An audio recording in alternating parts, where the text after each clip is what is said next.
games of a pivotal road series. A confluence of factors at the Three Rivers. Dominant starting pitching, clutch hitting, and sparkling defense has the Braves up 2 games in the National League East and primed for a series sweep.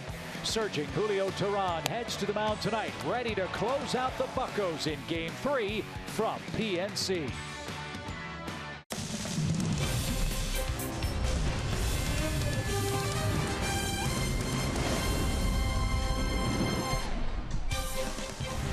It's another beautiful night for baseball here at PNC Park in Pittsburgh, Pennsylvania, where tonight Johan Camargo and the Braves, who lead the East by 2 games, try to win their 3rd straight game and sweep away the Pittsburgh Pirates as we start a 2-city road trip. Hi again, friends. Chip and Joe, welcome back to the ballpark. An all-around great game for the Braves last night. Outstanding starting pitching, clutch defense, outstanding and timely hitting by Dansby Swanson, who is on a real hot streak for Joe, especially part of that suddenly very hot bottom of a Braves batting order. And they needed it, and Dansby needed it. He was in a little bit of a funk, but as he said to us yesterday, I'm working on some things and it's beginning to come around. Well, it certainly did last night.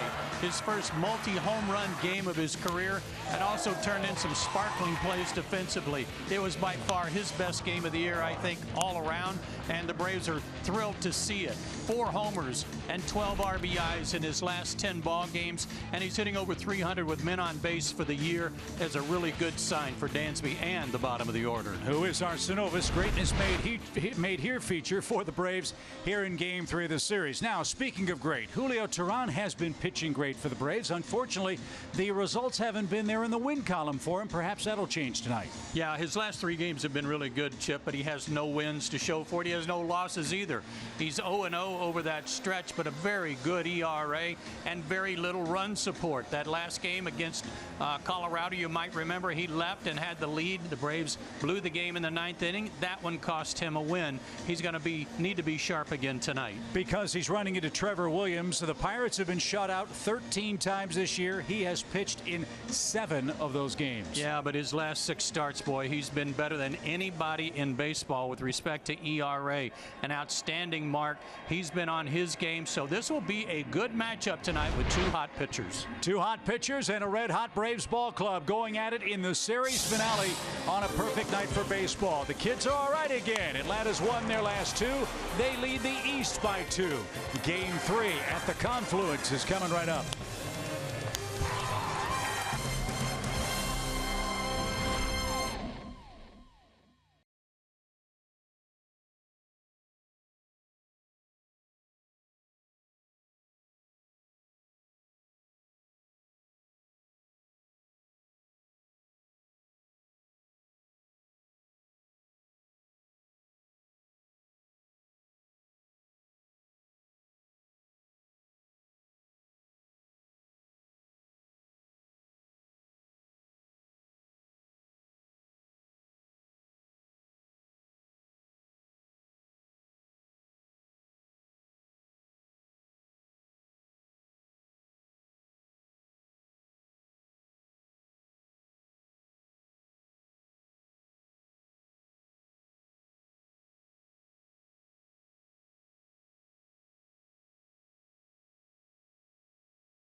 60s by the time the final out is concluded here at PNC Park. That will be incredibly refreshing, and would be a 3-game sweep. And Brian Schnitker's Toyota starting lineup pretty much standard, with the exception of Tyler Flowers, who is in behind the plate.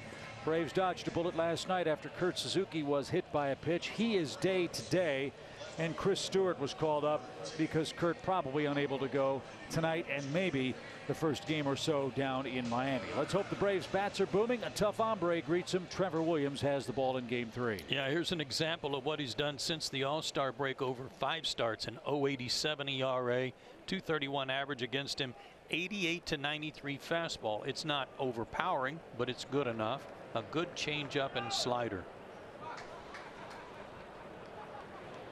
And he will face Ronald Acuna leading off the game at 286 for the year. And the first pitch is popped up out of play, and we're underway.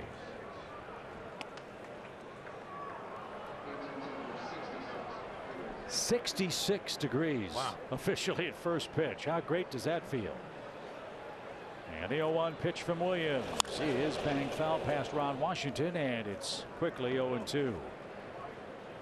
This guy's last start, like Julio's, was outstanding against the Cubs. 7 innings. He gave up only 1 run and got beat 1-0 because that 1 run was a solo homer by Kyle Schwarber.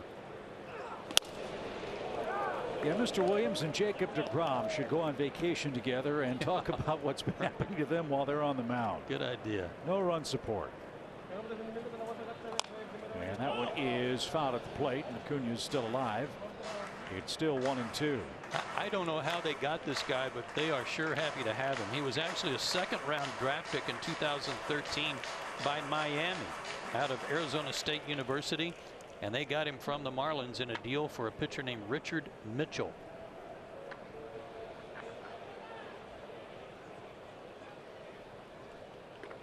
One ball, 2 strikes. Swing and a drive deep left field at the track, at the wall. Another leadoff homer for Acuna.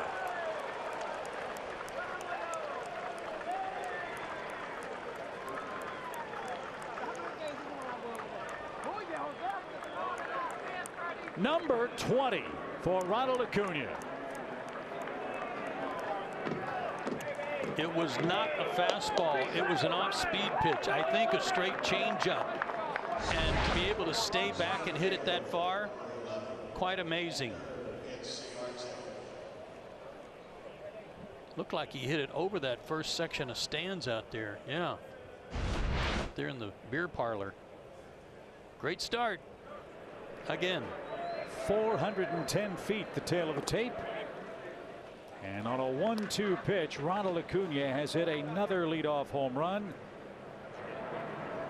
And Atlanta leads 1-0 with Ender Inciarte up. And he slashes one out of play. A swinging strike. Well, Joe, you've said it a lot of times this year. When Acuna gets going in the first inning, oftentimes he's on his way to a special night. Yeah, and I think many times, as you would expect, it really kick-starts Atlanta's offense. Guys are loose. They've already got a run on the board. Usually leads to real good things. That is his first home run since Urania hit him down in Atlanta. And since he's moved to the leadoff spot, his 13th homer and his 30th run scored in a month. Man, oh man.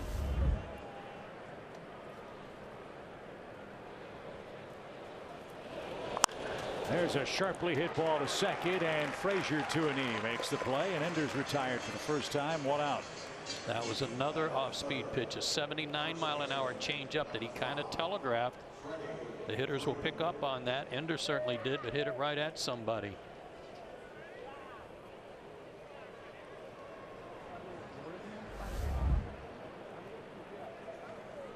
So here's Freddie Freeman. And that's taken low. 1 ball, no strikes.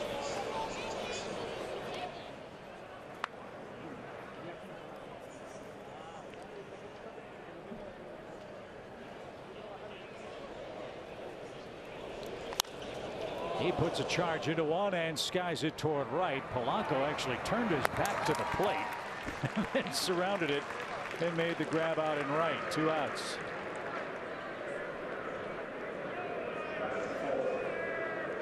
Freddie saw that off-speed pitch real well. Just got under it a little bit.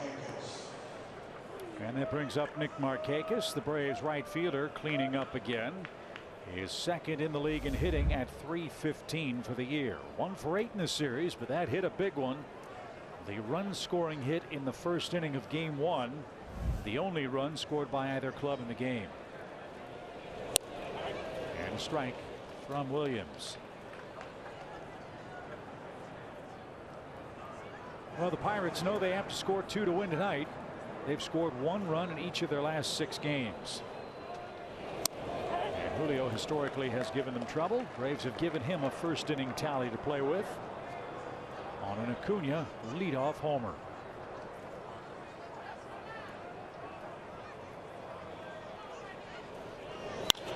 That's sharply hit toward left. And the grab will be made by Dickerson, and that retires the side on a 1-2 pitch. Ronald Acuna hits a 410-foot leadoff home run, an absolute missile at PNC Park.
Atlanta as we head to the bottom of the first inning, and Julio Teheran now has a lead as he pitches in the first inning tonight.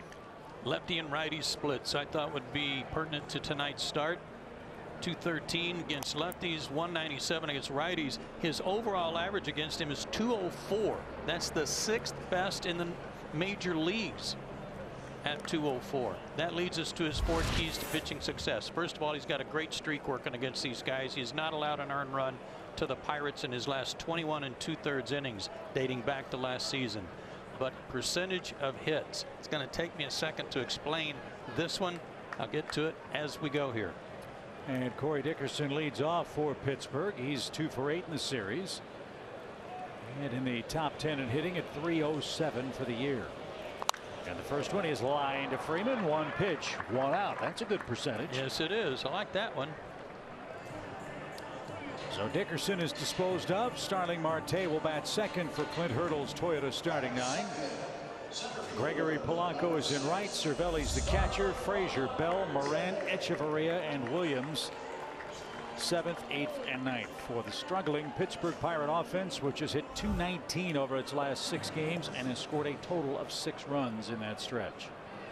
And they're getting good pitching.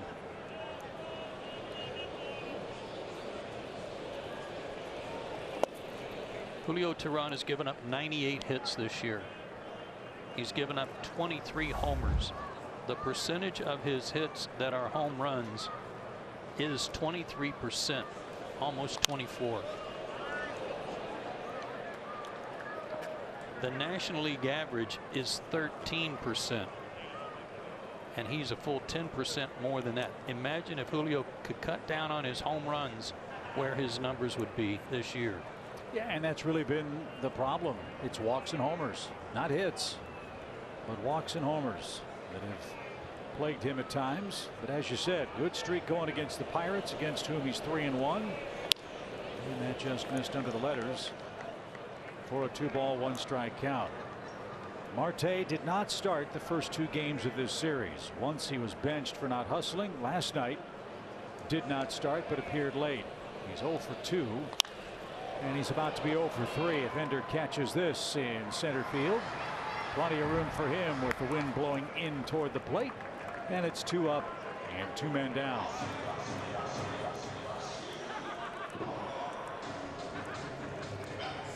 Braves were winners 6-1 last night. The only Pirate to touch the plate is the man who's standing in, Gregory Polanco. An amazing stat in their guide. The Pittsburgh Pirates have been around forever in National League play. Polanco became the 5th right fielder in the history of their franchise with a 20-homer season. That is a surprisingly low number. All the great players they've had here. 1 ball, no strikes. The last right fielder with 20 or more homers for them was Reggie Sanders. That was in 2003.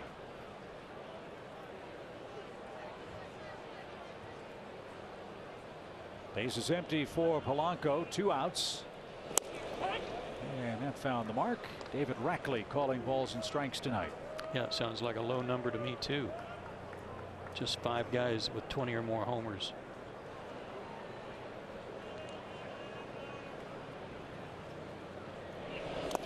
The home run he hit last night off Suzuki, if he had elevated it at all, it would have been a splash homer. That would have gone well out of here.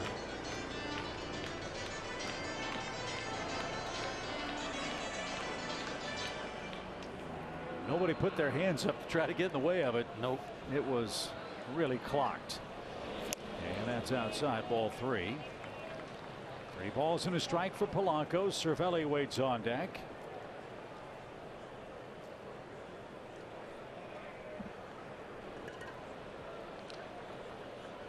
Atlanta has a shift on for the Pirates right fielder. And Julio turns it loose and gets a comebacker. He's going to have a 1-2-3 shutdown first after Acuna's homer. And we go to the 2nd inning. 1-0 Atlanta in game 3.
Southeast is presented by Chevrolet. Find new roads.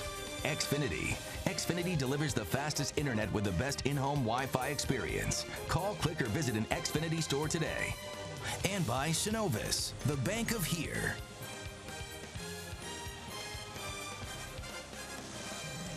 That is an iconic feature of Pittsburgh, the Duquesne Incline.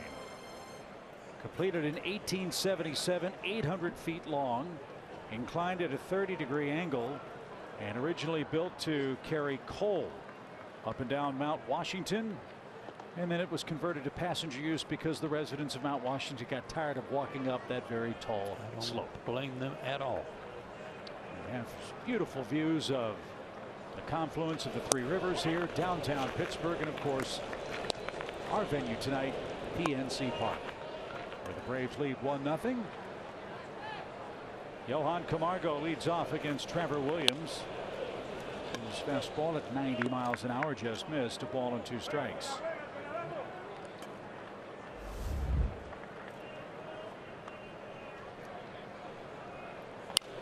Johan had a good start to this series. He was on base 4 times in the opener. 3 singles and a walk. Braves put together 10 hits in that opener. Won by Bryce Wilson in his major league debut. And salted away a 1-0 victory. And a swing and a miss takes care of Camargo. First strikeout for Williams. He doesn't strike out many, but he gets Johan for out number 1. I got some more info on that deal and how the Pirates came by Trevor Williams. There was a gentleman named Jim Benedict who was kind of a front office pitching guru who was instrumental in the development of a lot of their young pitchers, and the Marlins wanted to hire him away, and as part of the compensation for allowing Benedict to go to Miami, Trevor Williams. Ground ball to second. Frazier will flip to first. And that is not as unusual as you might think. Years ago, the Tampa Bay Rays wanted Lou Piniella to be their manager, and they had to compensate Seattle with Randy Wynn so that Lou could come back home to manage their club. Don't know that I've heard a front office person get traded. Well, he was kind of a pitching coordinator, if you will. You know, Ray Searage has been the pitching coach at the big league level for years here, and a fine pitching coach. Tyler Flowers gets the start tonight. I think everybody in Braves country breathed a sigh of relief when the news came today for Kurt Suzuki. And Kelsey will have more on Kurt's injury situation before the Pirates come up in the second. It's Tyler Flowers in harness tonight, batting .226.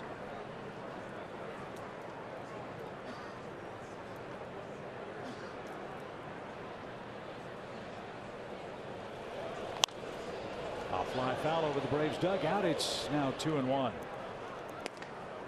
We'll keep an eye on the Phillies and the Nationals tonight. Braves start action 2 games ahead of Philadelphia. Phillies are facing Steven Strasburg, who's back off the disabled list tonight.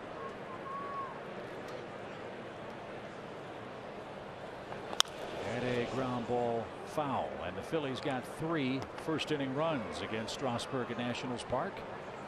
So after a half inning, Phillies 3, Washington nothing.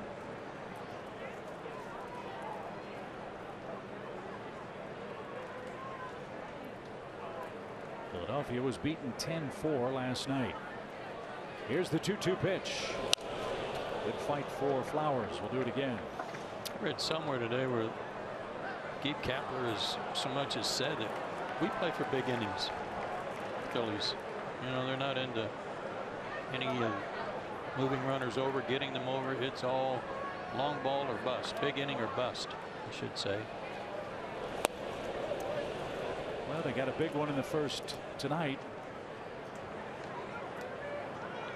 And right now the Phillies aren't playing real well. Phillies are 10-13 since they acquired Asdrubal Cabrera, and they've been outscored by 34 runs in those 23 games. And that's down low. Good patient at bat for Tyler Flowers. And this was the model that worked so well for Atlanta last night. Kurt Suzuki got on in front of Dansby twice and scored twice thanks to 2 two-run homers. On that one right there in that spot that he doesn't miss. Then he got a slider that stayed over the inner half. Crushed it too. So that was our Coors timeless moment. First career multi-homer game, 4 RBIs. And the first Brave shortstop with a 2-homer game since Andrelton Simmons 5 years ago.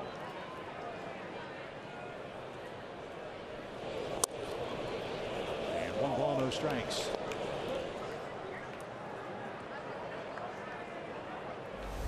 Again, it's this part of the order that has been so good for the Braves over the last week, and Dansby is certainly in the middle of that.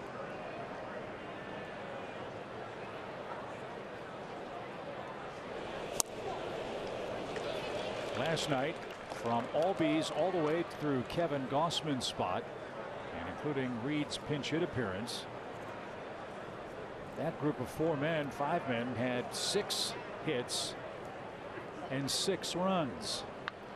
That'll play. Sure will.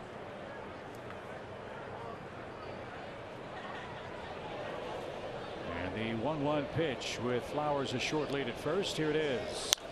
And a shot toward right, but foul.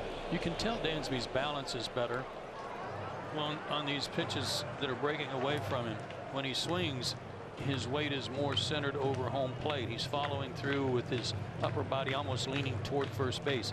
We've seen him at times, even recently, where that swing is kind of a reach and going to one knee so that he can reach a little farther because either he was looking for something in or was completely fooled. It's a good sign. This balance much better. And that's ricocheted off the facade of the second deck. Dansby will do it again. A ball and 2 strikes. And when he's doing that, when he's looking or expecting something middle away, his hands are still so quick on that pitch inside that we see him turn on so much. He will react naturally to that and still get the bat to the ball.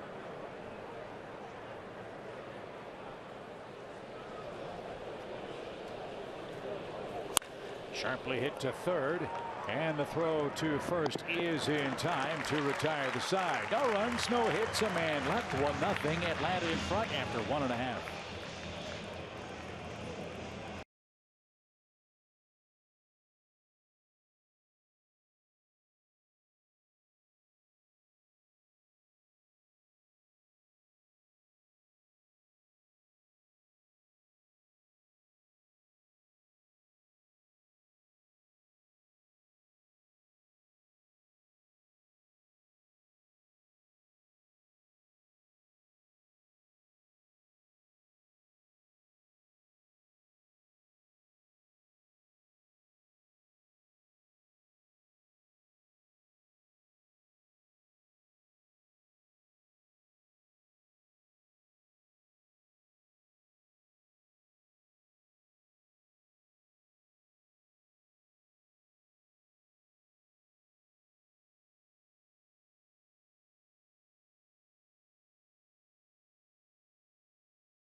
The second inning, and in case you missed it last night, you heard Chip talking about it. A scary moment when Kurt Suzuki got hit by another pitch and he went down hard, and he told us earlier today it was the first time he got hit on the inside of the elbow like that. And he also told us, along with us, he didn't know the results of the x-rays or CT scans until this morning, and that he only got a couple hours of sleep last night thinking about what was going to happen. But he did tell us that he came in today. It's a little tight, it's sore, but he did say that he is available in any emergency situation. But Chip and Joe, we'll see if Brian Snitker would even consider using him and just give him another day's break with Chris Stewart here now. Yeah, not with Chris here. I think that that was the reason they brought Chris in here, sent Michael Reed back to Gwinnett, was just in case they do need someone. They've got an experienced guy ready to go and can give Kurt those extra days. Kelsey, good report. We're all thrilled that everything was negative. So there's Chris. He's got his cheat sheet, if you will, on his left forearm if he's needed later on in the game. Julio Teheran works the second inning after 10 first inning pitches. He'll have Cervelli, Frazier, and Josh Bell coming up for Pittsburgh.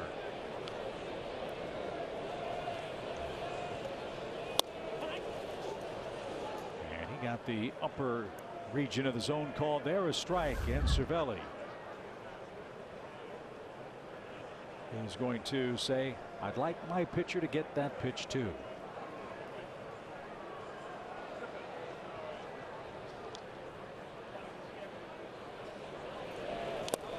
Good off-speed pitch. That was Anibal Sanchez-like. Yeah, 70 miles an hour.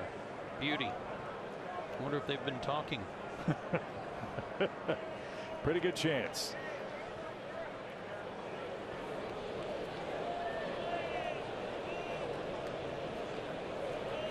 And now the 0-2. Right there, strike three at 77 miles an hour. And Cervelli was carved up by Julio, who really pitched him beautifully. 4 up, 4 down. And that's his first strikeout. Good command in the first inning. Great start to the second.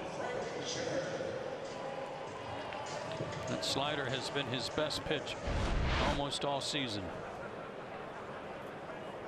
Here's Adam Frazier, the Athens, Georgia native, looking for his first hit in the series. And that one floated in, but a little low. Ball one. The Braves are catching the Pirates at a real fortunate time. Josh Harrison is hurting. Jordy Mercer is on the disabled list. Those are two integral parts of this Pirate defense and offense. Mercer is eligible to come off the disabled list this weekend when Pittsburgh is in Milwaukee. And that is bad news for the Brewers. Did you see what Pittsburgh's record is against Milwaukee this year? Yeah. They're 8-2 against the Brewers. They're 17-6 combined against the Brewers and Reds.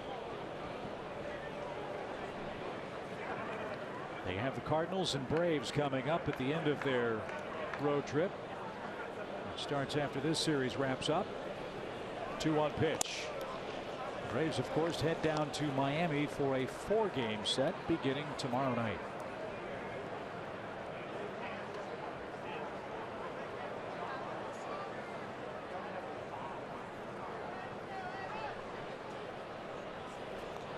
The 3-1. He is right there. And of those 8 wins against Milwaukee, remember Pittsburgh won 5 straight before the All-Star break against Milwaukee. They could really put a crimp in the Brewers' playoff hopes with a good series after the Braves leave town. High fly ball right at Ender. He'll have plenty of room. And Frazier's the second out. Joe, I would imagine this is one of the better pitchers' parks in the National League, especially if you're facing right-hand hitters. And even though the wind's blowing out, cool air doesn't seem like the ball's traveling very well, with the exception of Acuna's blast so far tonight. Yeah, I would say that it is a great place to pitch if you can keep the ball away from the lines. Here's Bell, the Pirate first baseman. Switch hitter, line drive center. Ender on his horse. He's back. He's got it. And that will retire the side. Julio's thrown 20 pitches, 10 in each of his first 2 shutout innings.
Park when the Pirates are in Atlanta Friday, August 31st. Come on out and stay for the free post-game show brought to you by Coca-Cola. Get your tickets at Braves.com. Ronald Acuna Jr. with his 6th career leadoff home run has scored the game's lone tally so far.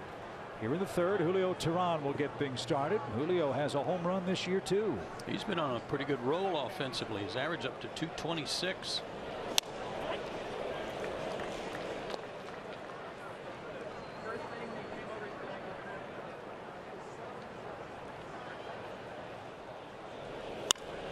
Fly ball shallow center. And Marte is there to make the play, 1 out. You saw the wry smile of Julio Teheran when he stood in the batter's box. I'm pretty sure Cervelli was giving him some grief over those 2 slow breaking balls he featured. So. But the Pirate catcher gets some revenge. Leadoff man retired, and here's Acuna.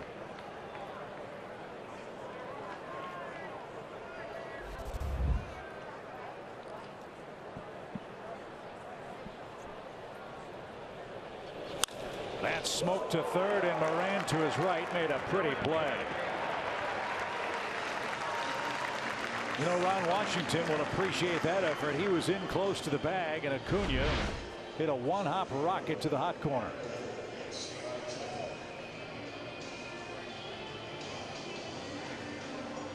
Eight errors in 113 games for Moran. Not bad at third base.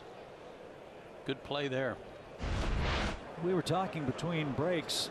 He's getting a lot of playing time, and they have another veteran presence who could play some third base for them, whom we've hardly seen at all in this series.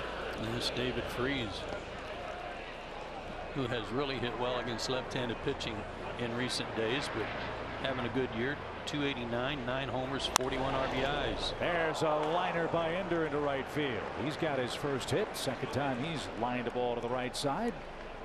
This one finds some green grass, and he's aboard in front of Freddie. Yeah, instead of right at Frazier, he got one over him. Really using his hands well in his swing now. Getting good results. And let's not forget one of the best throws we've seen from the outfield this year to gun down a would-be tying run in the opener of this series. Here's Freddie, flat out to right. And a snap throw back to first. Very close. And Ender just back. Cervelli, one of the best catch and throw receivers in the National League, almost got Ender.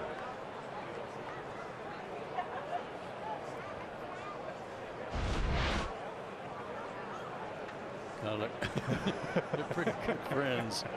So you know there was going to be some of that. 1 ball, no strikes.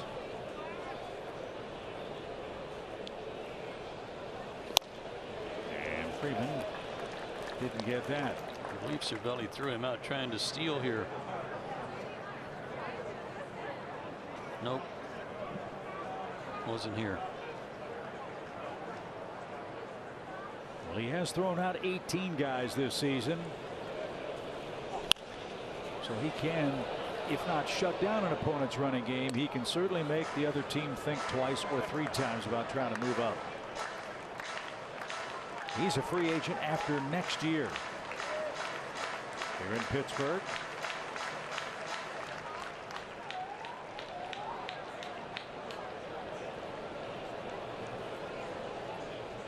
As Williams comes set, a 1-2 pitch for Freeman. And again to first. Of course, all of us in Major League Baseball have our thoughts and prayers with the people of Venezuela. 7.0 magnitude earthquake there a couple of days ago. 1 ball, 2 strikes. The pitch is lifted toward left. That will slice into the 5th row of seats. And another chance for Freddie.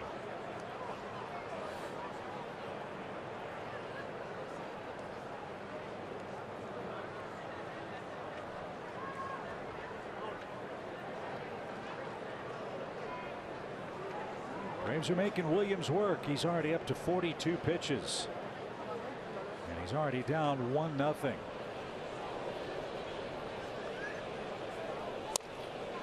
There's a good take. Even count.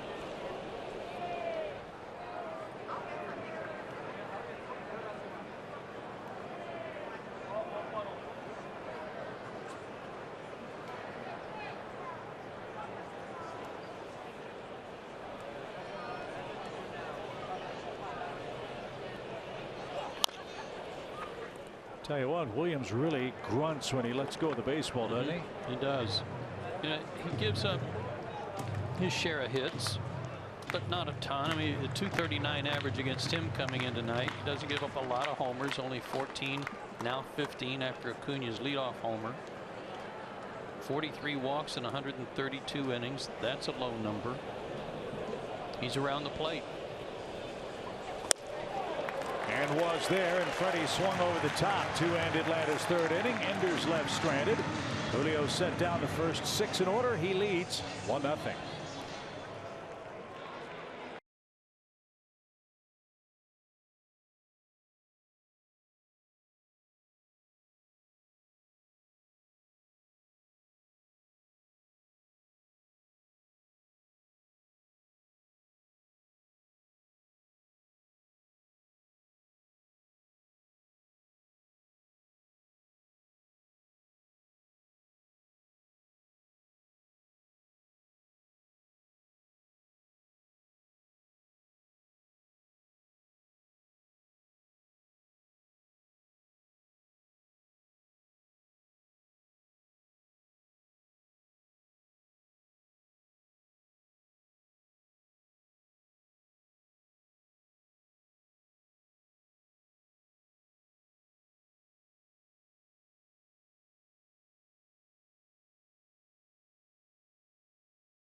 ...2015. And there are a lot of National League opponents who feel the same way about the rest of the Braves rotation. How good has Atlanta starters worked?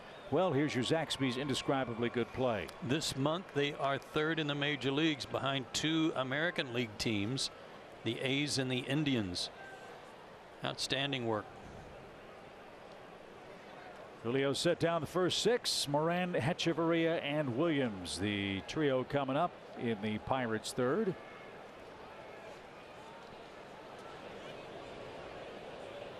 Colin Moran at 267 for the year, 8 homers.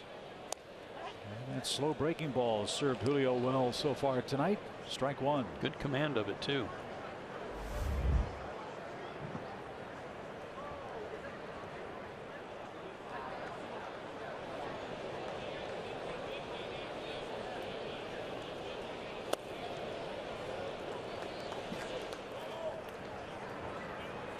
Different looking Pirate club, as we've mentioned a couple of times in the series, without Garrett Cole here, without Andrew McCutchen here.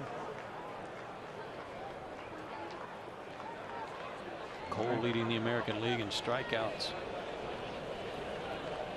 1-1 pitch is lifted toward left and right at Ronald, who backpedals and makes the play. There's the first out. Moran was part of the haul that came back from Houston on January 13th of this year. A deal that really frustrated a lot of Pirates fans. They felt like they didn't get enough for a player the caliber of Garrett Cole, and there are some who feel that the Pirates maybe gave up too much to get Chris Archer after a handful of starts. Way too early to judge the return on either one of those trades. I know they thought a lot of Tyler Glasnow before they sent him to Tampa Bay in that deal. And we might see him when we get home. We've got a 2-game series coming up with the Rays at SunTrust. Here's a former Ray, Adeiny Echeverria, the 8th place hitter, starting for the 8th straight game with Mercer on the shelf. And foul back. And he has seen Julio a lot while playing in Miami. 33 career at bats, 8 for 33.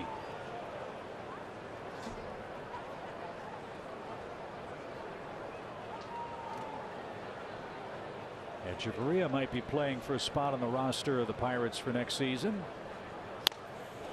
They have some good young infielders, but maybe they're not quite ready yet. Seen Kevin Newman in the first 2 games hit 300 at AAA. Echeverria a much longer big league track record. The pitch is caught on a miss. He chased a high fastball at 87. 8 up, 8 down for Julio, and that's his 2nd strikeout. This is a prime example of Julio's command tonight already. Target high, pitches high, delivered right where Tyler wanted it, and they get the desired result. And Joe, you picked that up in the very first game of this series. That is something the Braves starters and relievers have done all series long to these Pirates hitters. They sure have. They have, especially for outs ahead in the count, they've gone upstairs a lot. Williams is 2 for 33 at the plate. He struck out 10 times.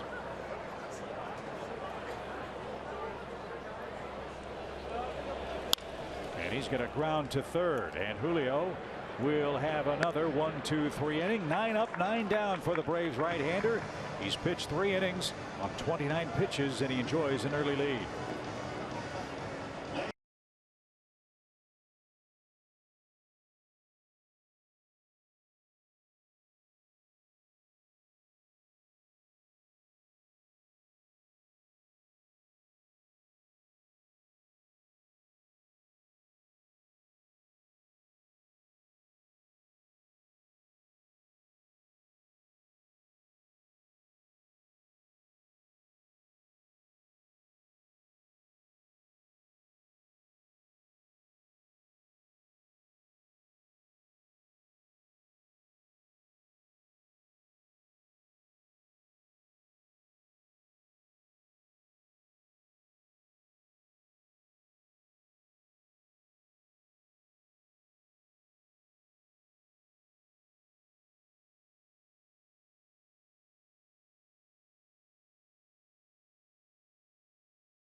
We head into the 4th inning, and we're sitting on game 126 here today. The Braves entered play at 70 and 55, but earlier today they did announce the 2019 schedule looking ahead. So the season will start on the road at Philadelphia on March 28th, and Atlanta will be paired up with the AL Central. But the biggest change for next year is that for home games, the times have switched. So night games will now move from 7:35 to 7:20, and Sunday games will move to 1:20. Now, we spoke to the Braves, and they said this is because it's their 3rd season in the ballpark, and they've since realized that the traffic around the ballpark isn't as bad as they thought it would be, so it's probably a good thing to go ahead and move those on up. Chip and Joe, we talked about this while we were eating. The video that the Braves released today on their social media announcing the new schedule was phenomenal. So incredible kudos to those people back there. Very creative and a great way to announce that schedule. Yeah, it was great, Kelsey. Brad Merriweather and the Braves marketing team put together a just absolutely terrific office video talking about the excitement of the 2019 calendar for Atlanta as the first pitch is hammered to center, and Marte takes care of Markakis for the first out. I mean, everybody was involved. Alex Anthopoulos and his staff. We had the grounds crew involved. We had Walter Banks, Timothy Miller, and you had a particular favorite, Ed Mangan. Yes, had his lawnmower walking through the office. It was great. It was very clever. Titled "It's Here." It reminded me of a scene in a movie with Steve Martin when he was screaming about the new phone books are here. The new phone books are here. Yes, it was great. So much fun. And like everybody else, we're as excited as can be about 2019 and beyond, with still unfinished business here in 2018. But there are some really interesting quirks to the schedule, not just for the Braves, but for everybody else. March 28th is the earliest opening day in Major League history, when you exclude games that start internationally. And there will be a couple of big series overseas. Seattle and Oakland will open the year in Tokyo. The Red Sox and Yankees will play a series in London. And there will be 6 games played again in Mexico as Major League Baseball broadens its games played horizons. And Camargo takes ball 4 inside. He's aboard with 1 out. Second walk issued by Williams. Second baseman, Ozzie Albies.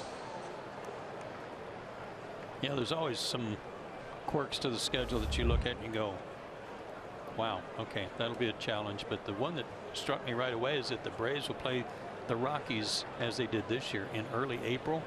They play them again in late April and will not see them the rest of the year. Well, that might not be a bad thing. Maybe not. But we've got all the Western road trips scattered through the course of the year. What's interesting is the Braves don't play back-to-back series in California against the California teams. By that I mean, historically, if you go to LA, you follow up with a trip to San Diego like the Braves did this year. That's not the case in 2019.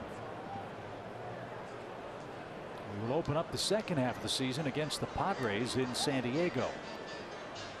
We also have a Miami to LA trip. Yeah, that'll be a lot of fun. No day off in between. No. But getting to go to the American League Central, a couple of cities, to Minnesota. We always like going to Target Field. Get to go to Kansas City late in the year. Always like going to Kauffman Stadium. Hey, do you think you could have George Brett make lunch for us or something when we Sure. He'd do it. face the Royals in the last week of the year? Probably be barbecue that he picked up somewhere, but that'd be okay too. No question. 2 balls, no strikes for Ozzie. Runner at first, 1 out. 1-0 Atlanta. Acuna's first inning homer. Here's the only tally. It's 2-1. Yeah, the National League East plays the American League Central in interleague play.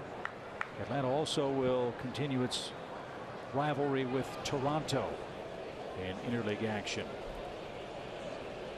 2-1 pitch is slapped out of play. 2 balls, 2 strikes. Yeah, I'm still not sure how the Braves and Toronto became quote unquote natural rivals and play every year, as opposed to the Braves and the Red Sox and the history in Boston. That's an odd one.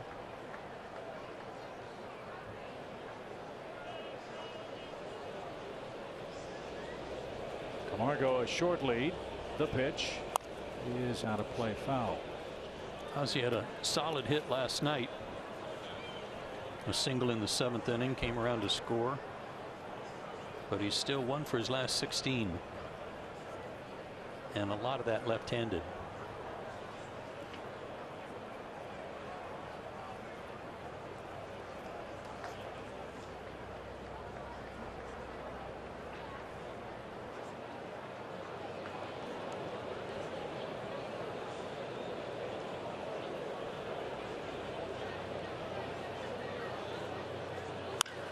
That ball is hammered toward the gap in left center field, but Dickerson's going to cut it off and make the play.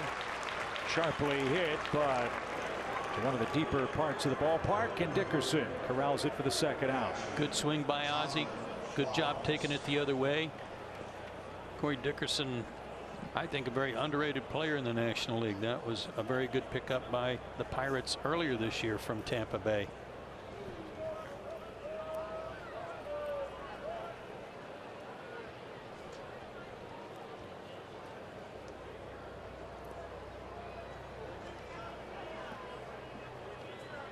So Tyler Flowers is the Braves hitter. Tyler walked his first time up. And Williams trying to float one in but missed. Ball 1. They're in the 3rd inning in Washington. Phillies 3, Nationals 1 now. Milwaukee has the first National League final. They beat the Reds 4-0 at Miller Park. The pitch is popped up into shallow left. Dickerson's there, and he'll call off Marte. And that's the Atlanta 4th inning. No runs, no hits, another man left. Top of the order for the Pirates in a 1-0 Braves game.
Brought to you by Geico. Mentioned the great histories of the Braves and the Pittsburgh Pirates. Check this date out.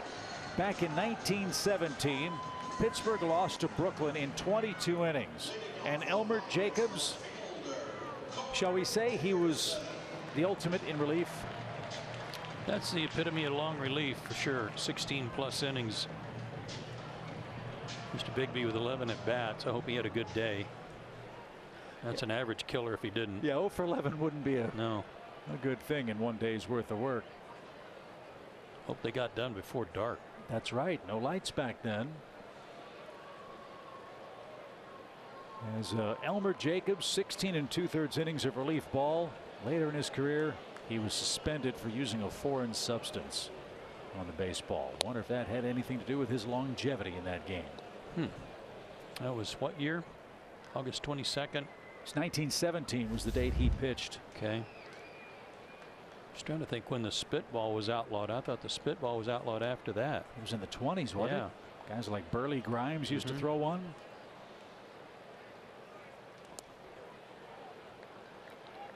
So obviously using something other than his own saliva. And frankly, hopefully no one else's. 1 ball, 1 strike. And Julio Teheran facing the top of the order. Dickerson, Marte, and Polanco. 9 up, 9 down for Julio. He's done that on 29 pitches.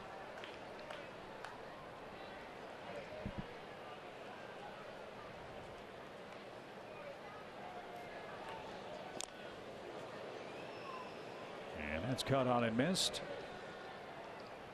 A ball and 2 strikes.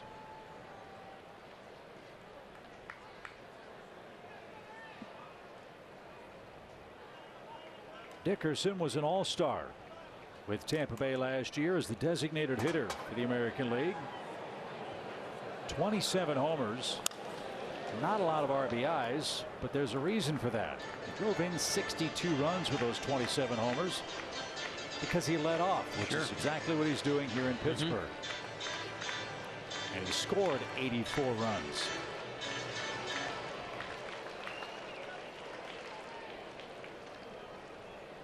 So you're right. Nice player that Pittsburgh was able to pick up. And a left-handed power bat in this park. Long term, figure Dickerson's going to have a pretty good chance to put up some nice numbers here at PNC. And plays good defense.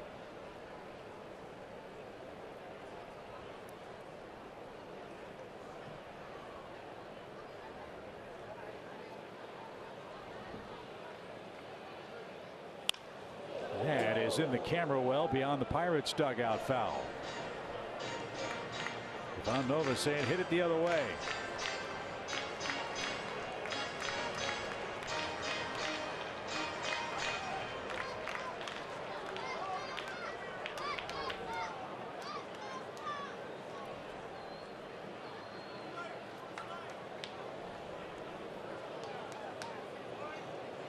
Two balls, two strikes. And pulled foul. This guy is on my all Craig Biggio nasty helmet team.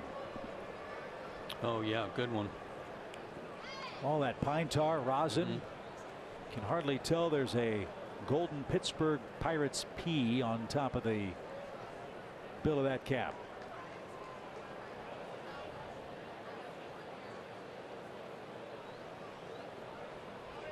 Two. And a squibber hit toward third. Camargo will scoop and fire. Long at bat for Dickerson, but he's the 10th man in a row set down by Julio tonight. Another good off-speed pitch that just got cued off the end of the bat. Took him a few extra pitches to retire Dickerson, but that was a good pitch. And here's Starling Marte.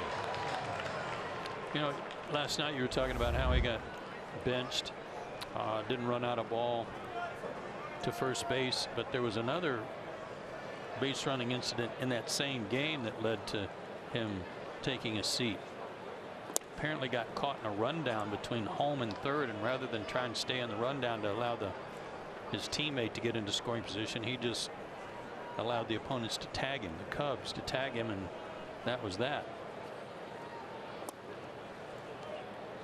Well, it wasn't so long ago that many in baseball were touting the Pirates trio of McCutchen, Marte, and Polanco as the best young outfield in the game. I don't think you could argue it. I thought it was as good as anybody. Marte had a run of 2 straight years winning a Gold Glove. He was an All-Star 2 years ago.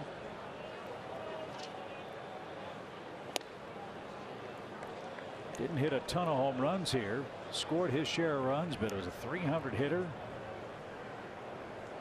Stole a lot of bases. In fact, in 2016 he stole 47 bags. But then got suspended for PEDs last year that cost him 80 games and really sank Pittsburgh. And Julio just struck him out. That's 11 straight to start the game for the Braves right-hander, and that's his 3rd strikeout.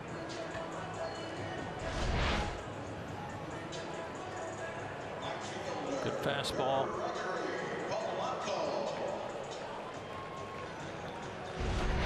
Can't remember seeing a big league team go through an extended stretch of offensive struggles like the Pirates are going through, and we've only seen them for now 2.5 games in this series. Joe, 6 runs in their last 6 games and only 5 hits in their last 62 at bats with a runner in scoring position. I don't know how many hits they had against the Cubs in that series, but they've had 7 in game 1 here and 5 in game 2 against the Braves.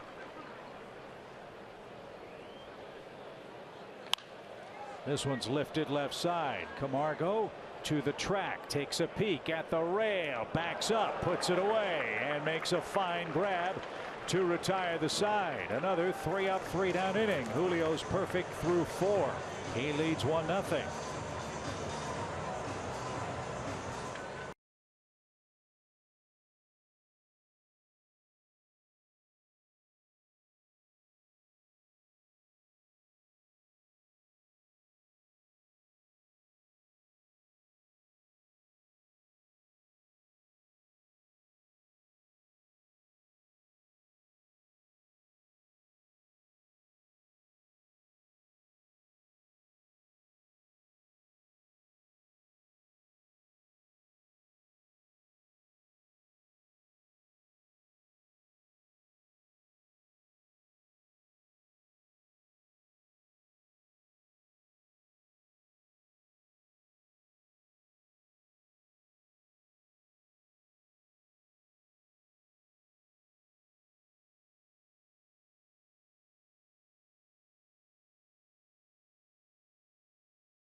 Pittsburgh tonight. Visit Synovus for your banking, lending, and investing needs. Synovus, the bank of here. With Joe Simpson and Kelsey Winker, Chip Carey back with you from PNC Park. It's 1-0 Atlanta. Ronald Acuna led off with a home run. And now it's time for the 5th inning, brought to you by Audi Q5. Dansby, Swanson, Julio Teheran, and Acuna are all coming up.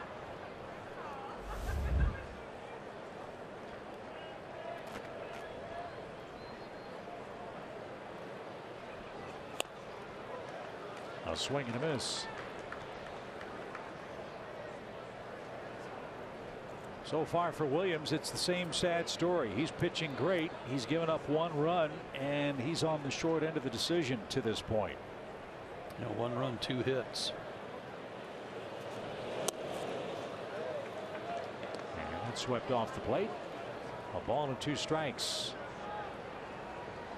One of the ferry boats is making its way beyond the right field grandstand on this beautiful night. Well, what a view those folks are getting. PNC Park.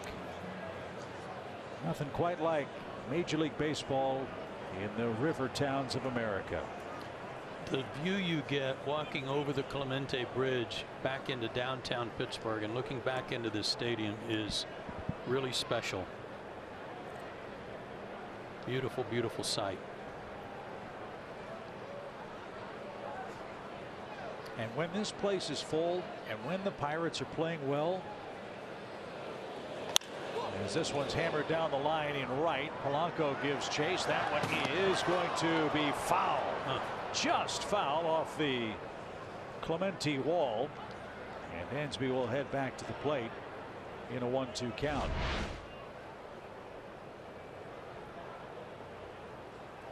Just missed. This is a great baseball town. This is a great sports town. They are very passionate. They are very knowledgeable fans. And when they finally broke that curse of 20 straight seasons without a winning record, and then under Clint Hurdle got to the playoffs in wild card games, this place was rocking. And then they kept running into wild card games and facing Madison Bumgarner and the like to try to win 1 game in advance. 1-2 pitch is smoked to short. Echeverria, nice backhanded play, and his throw to first is on the money for the first out. Good play by Echeverria. 1 down. You know, that foul ball by Dansby also a good sign. He rarely hits the ball that way, where you would see him maybe hit a ball in the right field corner for an extra base hit. He just missed and then comes right back and yanks one hard to short. Again, good signs. Julio popped out his first time up. And that's taken a little low. Ball 1. Well, he was taking a pitch to give Dansby a chance to get back in the dugout and rest up. Very nice. And a line drive to center and right at Marte. Julio hit it hard. 2 out. So back to the top of the order. Here's the only man to touch the plate. Here's Acuna's blast on StatCast AI, powered by AWS. And on a changeup too, and he hit it 410 feet out there in the beer parlor.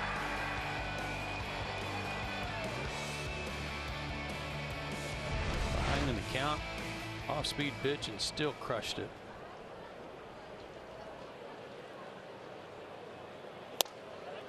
Right there, a strike.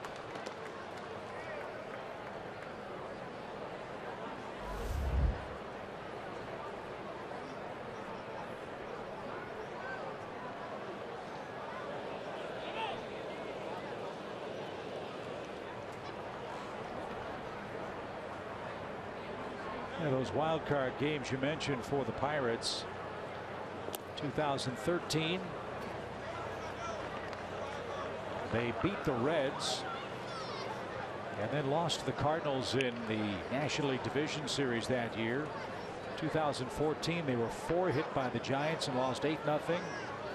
Then in 2015, Jake Arrieta shut them out 4-0. There you go. I mean, you talk about heartbreak. 2 great years. You get to postseason play, you run into a #1 in a winner-take-all game, and your offense is just shut down. Well, your season's over. Yeah.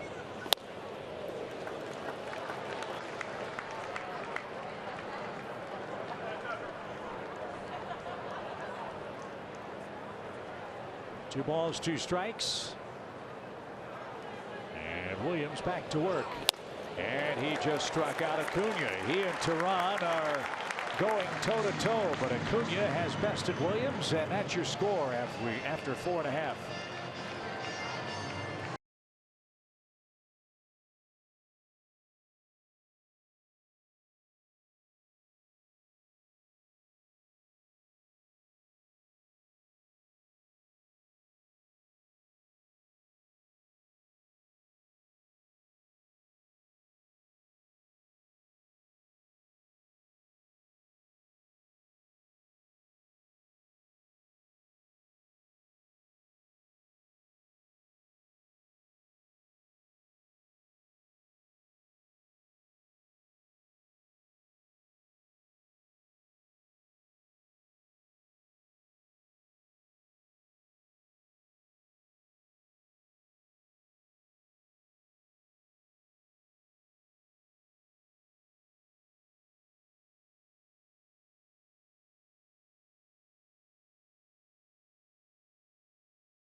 One to nothing. And when you think of Fenway, you think of the Green Monster. When you think of Wrigley, you think of the Ivy. Well, when you think of PNC Park, you think of the incredible views with the skyline and the Clemente Bridge that make it a must-see. Check out the views from this bar up in right field. It's called Skull Bar. It was the first outdoor bar in this ballpark. You got an incredible view of the field, incredible view of the city. Their beer cans or Pirates themes. I mean, Chip and Joe doesn't get better than that. And as you can imagine, it's one of the first areas to sell out for them every single year here at PNC Park.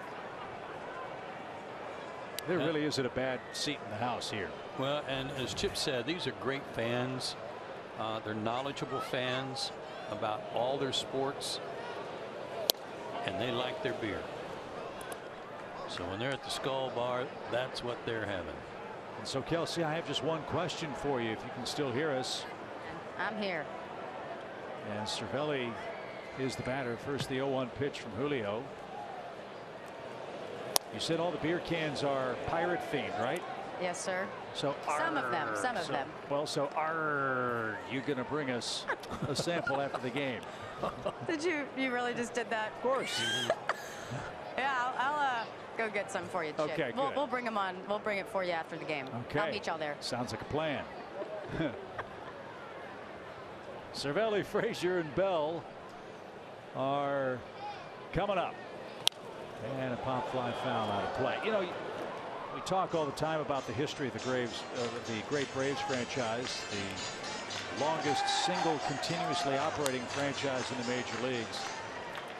The history of our sport is truly intertwined with what's happened here in Pittsburgh, known as the Alleghenies and then the Pirates later. You look at their retired uniform numbers list, and it's a veritable who's who of big league Hall of Famers here. And certainly the modern run of the Pirates since 1993 hasn't been all that great. But you think of some of the great players who've worn the Pirates uniform. Willie Stargell, who was a coach with the Braves and was so instrumental in the development of Chipper Jones.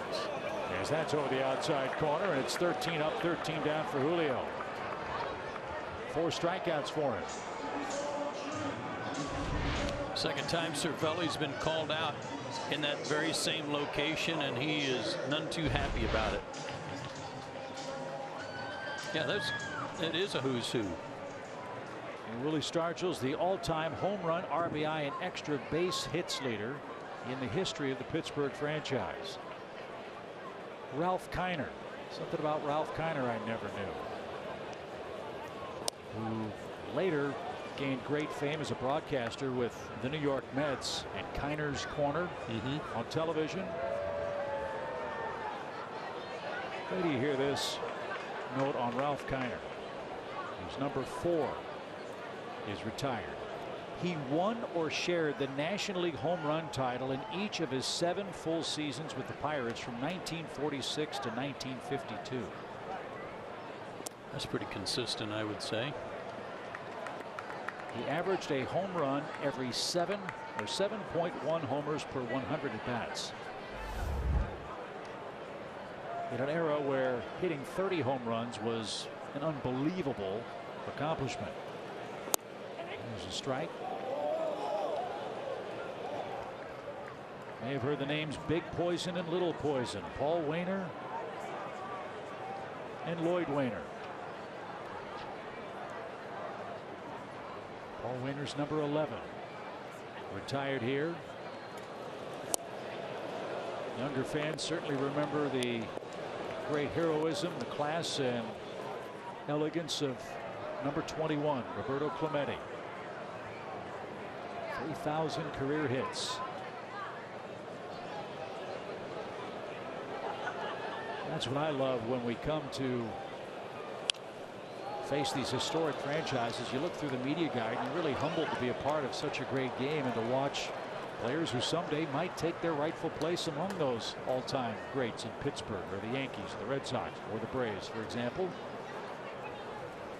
And the Pirates have as good a list as anyone in Cooperstown. 2-2 pitch is off the plate. And Frazier now a 3-2 count. Julio hasn't had many of those. Yeah, it might be his first 3-ball count.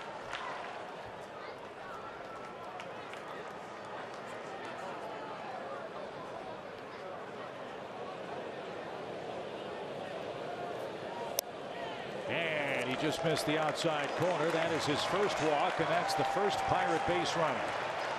And Julio will go to the stretch with Bell coming up in a 1-0 game.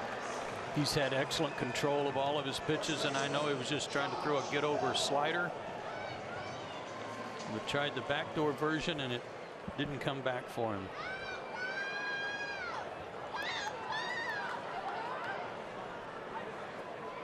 So Bell's the batter, the Pittsburgh first baseman.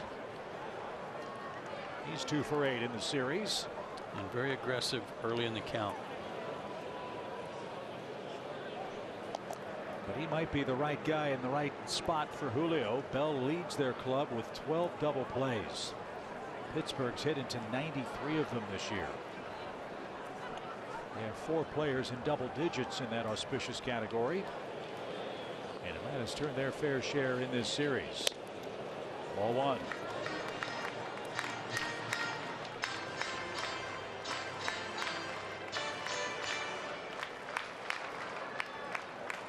Pittsburgh's wrapped into 3 twin killings in the set so far. Number 4 would be just what the doctor ordered. Frazier a short lead and dives back to first.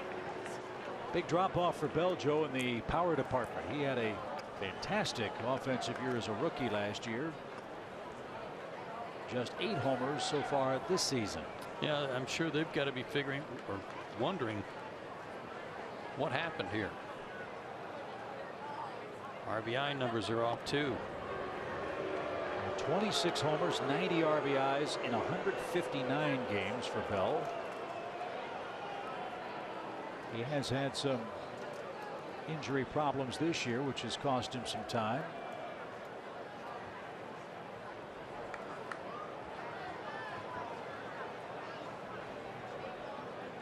And the pitch is taken low. Ball 2. Bell's out of Jesuit College Prep in Dallas, Texas.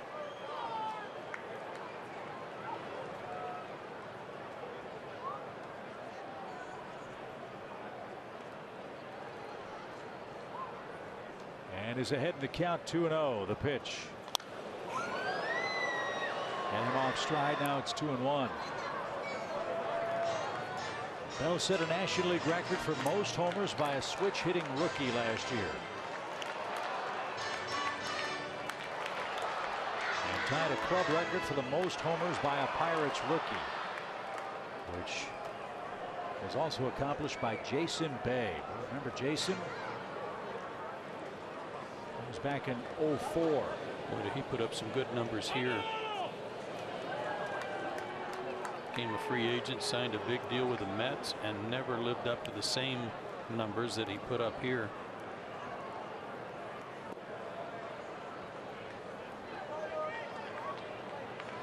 Julio ready with his 2-1 pitch. It's now 2-2.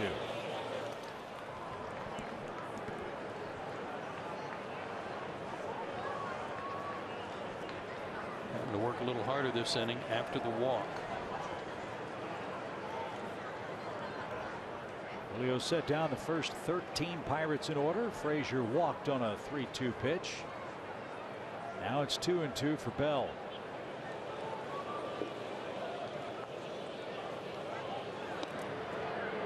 And another close play. Washington has just tied the Phillies. That's 4-4 in the bottom of the third inning.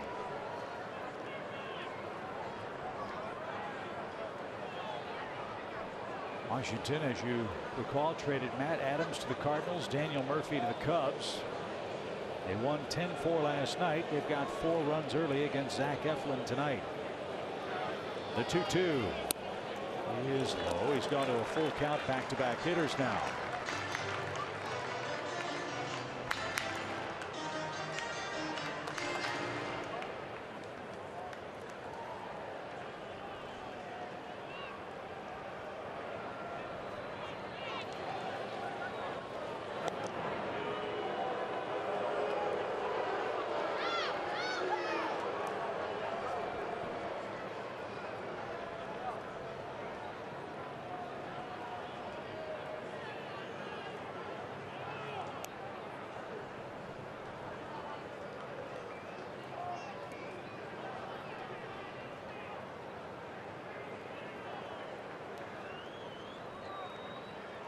Will Frazier be running?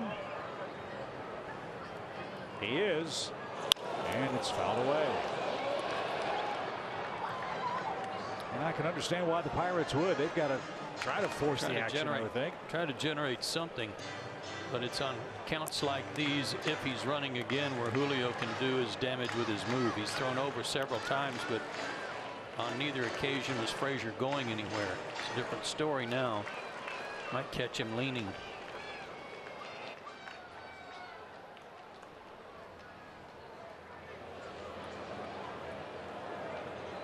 Again, the runner goes. The pitch is grounded up the middle. Dansby, nice play to keep it on the infield and hold the runner at second. That's the second out. That's a base hit if he's not running. You know, Dansby was playing Bell up the middle, but he had to head toward the bag when the runner broke. So that put him in a great spot here to go to the turf, go to the dirt and pick it. How about Ozzie? Did you see what he did? He's doing some ducking. Yes, sir. So a nice visit here by Tyler Flowers. Back-to-back batters for Pittsburgh had deep counts. And after Bell grounded out for the second out of the inning, he's got Colin Moran up. And a chance to strategize here and let Julio catch his breath a bit. I don't know who Ozzie's talking to. Maybe Camargo.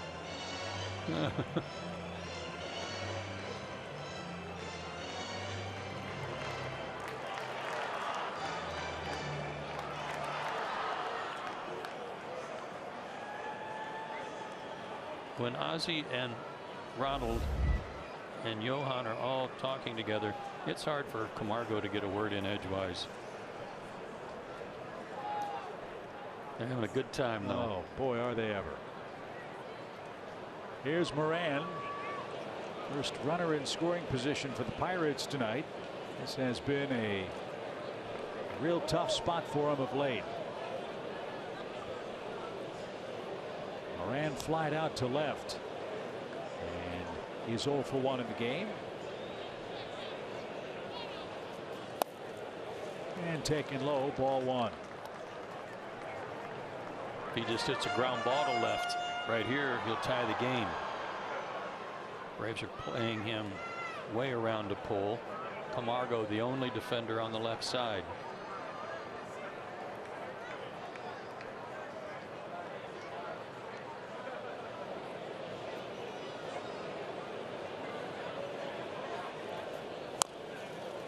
I think about shifts like this, and the exaggerated shifts certainly have come into vogue in the last couple, 3 years. But remember back when Rene Latchman was the bench coach for Tony La Russa and had all those charts. He and Dave Duncan, the pitching coach, that far preceded any of the defensive metrics now, but they had very detailed history on each hitter and where they hit the ball against the Cardinals pitchers in those days. 1 ball, 1 strike. And Rene Latchman guarded those books like they were national security documents. Every game he would get the tape, and before they had it all computerized, he'd open up his binder. He'd have a blue pen, a red pen, and a black pen, a video, and a ruler with a diagram of each hitter and a baseball diamond, and he'd go through the at-bats of that player, where he hit every ball, and that's how they formulated their game plan. Before it was all available so instantaneously through video and the computer generated scouting reports.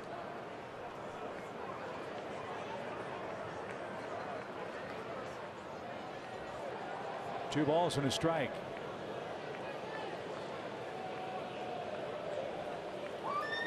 It's kind of like the schedule, you know, with the schedule coming out today.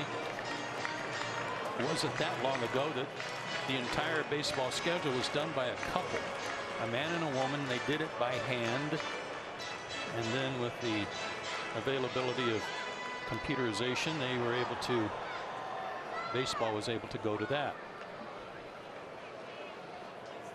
But just like Rene Latchman doing all his work by hand. Hitters count here 3-1. And a ground ball. Ozzie can't get it. Markakis comes up cleanly. Runner around third. Throw to the plate. It's going to be late. Runner to second. Throw there is going to be in time. So Pittsburgh finally comes up with a hit with a runner in scoring position. Moran guides one through into right field. They cash in the 1-out walk and tie the game 1 apiece.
For Julio Teheran to tie it up 1 apiece, but the Georgia Lottery hitting the jackpot feature is Ender Inciarte, who leads off in front of Freeman, Markakis, and Camargo.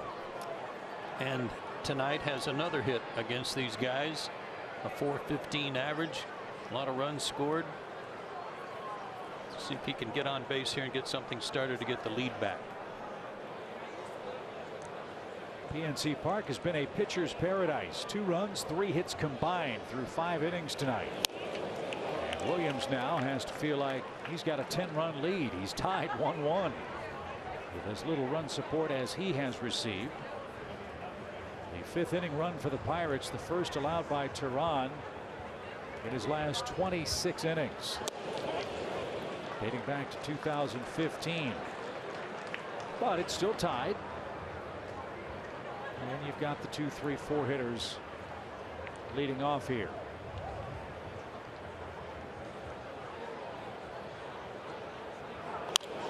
And out of play. Joe, what is it about this guy Williams that gives hitters such trouble?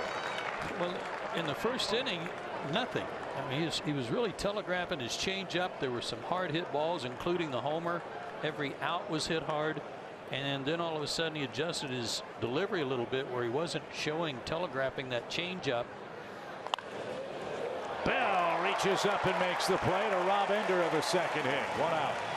And he hasn't fooled Ender at all. Ender is lined to second, single, and now lined to first. But he's only struck out 3. You know, Braves are putting the ball in play. He's done a good job of changing speeds and really, again, made an adjustment on his changeup, his straight change since the first inning. He's held Freddie 2-0 for 2 tonight and struck him out in the 3rd inning.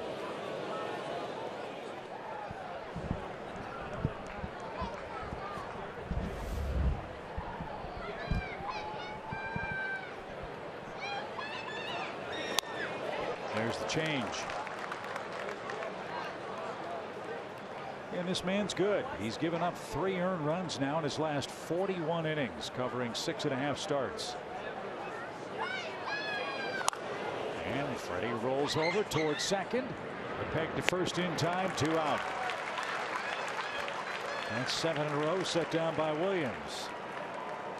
He's pitched so well that when Acuna hit the homer in the first, leading off, then a line drive by Ender, hard hit fly by Freddie, and Markakis lined out, I thought, okay, this is going to be one of those nights where he's not sharp. You know, he was due to have an off start, but that's not the case. He's pitched really well since then. And he faces Nick Markakis, who's flied out twice.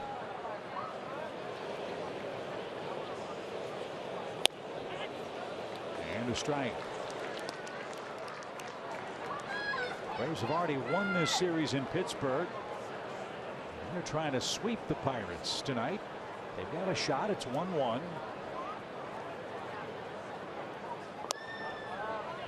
And that's taken downstairs. Nick's hit a real rough patch, as rough as he's had all year long. 7 for his last 41.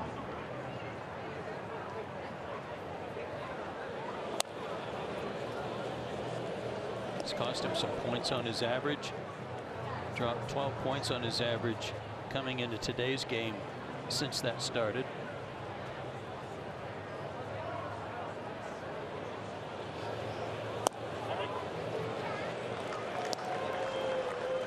That was well placed. 2 balls, 2 strikes. And that'll be the challenge for Brian Snitker, finding rest for the Braves regulars. Just 3 off days on the schedule the rest of the season. And a swing and a miss. It's 8 up, 8 down for Williams. That's his 4th strikeout, and he's coming up second in the home 6th. Good ball game. It's 1-1.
Catch every moment this year. Get Braves home screen icons and features like the MLB.TV Game of the Day, pitch tracking, in-game highlights, live radio stats, news, and more. Download MLB at Bat today. Trevor Williams getting a lot of hugs. Wow. Be done after 6 innings of 2-hit ball. He's due second here in the bottom half of the inning. Well, I know the Pirates are having trouble scoring runs. Man, oh man, the way he's dealing.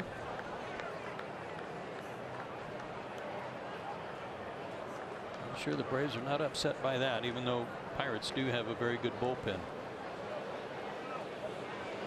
So Echeverria leads off and didn't get that high pitch, which Julio has exploited against him already tonight. Josh Harrison is the on-deck hitter.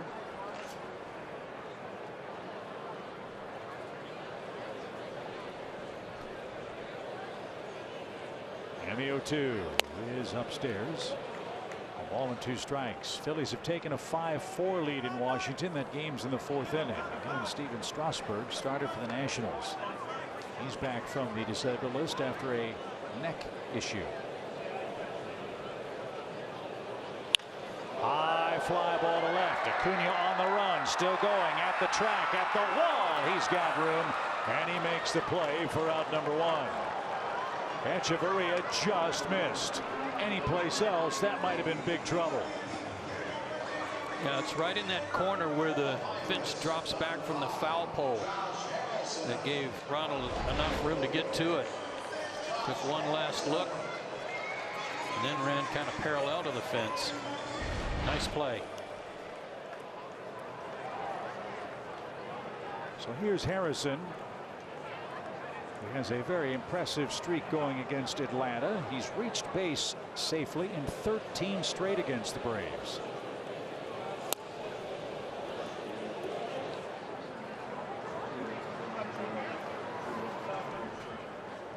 Turnaround August for Harrison, batting .313 after hitting 200 in July.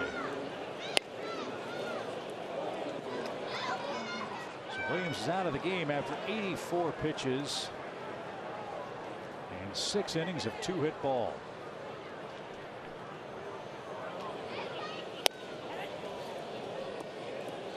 And Julio ahead of Harrison, a ball and 2 strikes.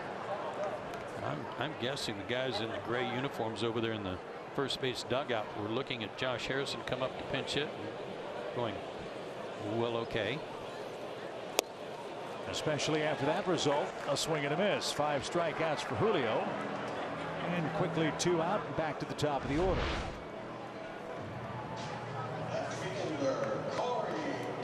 Everybody knows that Julio's got a good slider. It is his out pitch, and I think even when they are behind in the count, sometimes they get a little guess happy looking for the slider, and he zips the fastball in there like that occasion and wins it.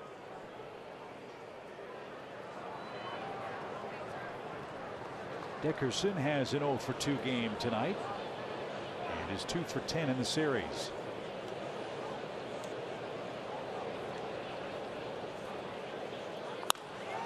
That's in the air to center, and that'll be caught by Ender, and we are headed to the 7th inning.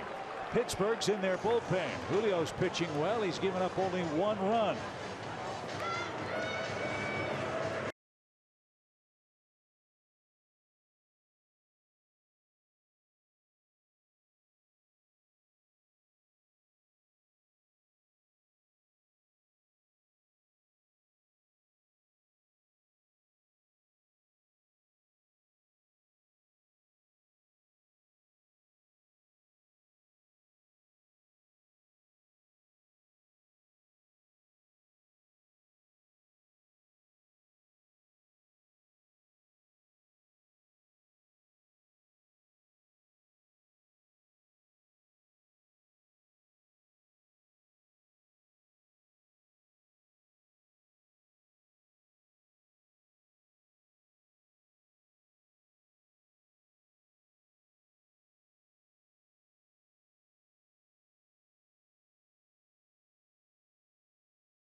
It's the stretch presented by Advanced Auto Parts. Jerome and BJ will talk about the star-studded company that Ronald Acuna finds himself in after he cracked his 20th home run, leading off the game tonight.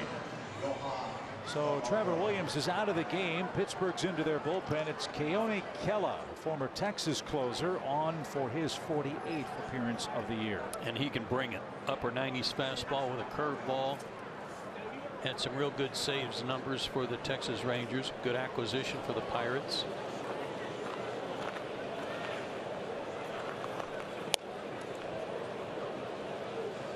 Told you about Kela earlier in this series. He's born in Los Angeles. His dad is from Hawaii. And all of our thoughts and prayers are with the Braves fans watching in the 50th state tonight. A Category 4 hurricane is bearing down on Hawaii tonight. And we'll pray for all of our fellow citizens out in that gorgeous part of the world this evening. 1 ball, 1 strike for Camargo.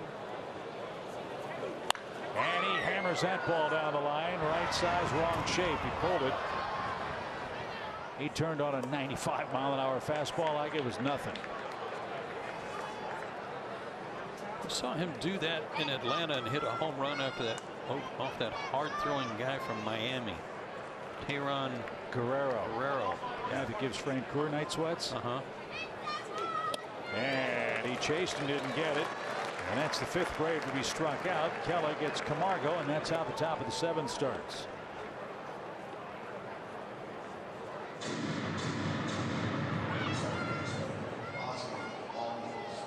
Obviously, Texas was happy with the return the Pirates gave to get Kela, but it saved as many games as he has and the big arm he's got. What a find for the Pirates. Makes you wonder why Texas would want to move him.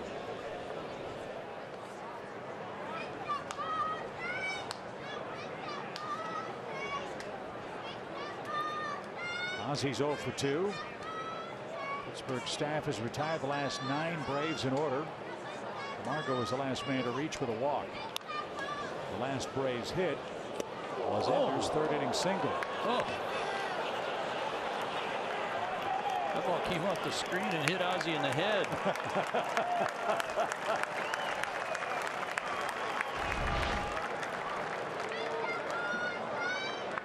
The screen came back and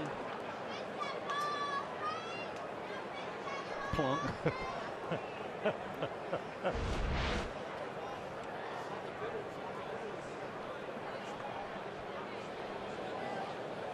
One ball, 1 strike.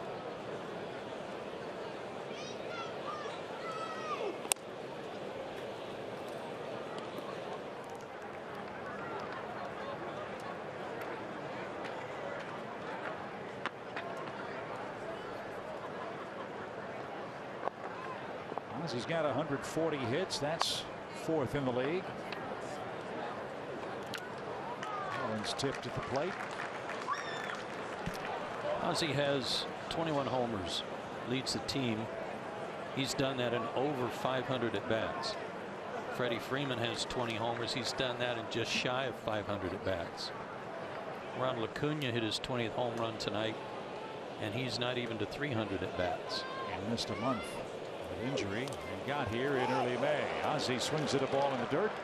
Recognized that late and is thrown out easily for the 2nd out. Kela 2 up, 2 down. We will have more on Ronald Acuna in the middle of the 7th inning. It's the stretch presented by Advanced Auto Parts.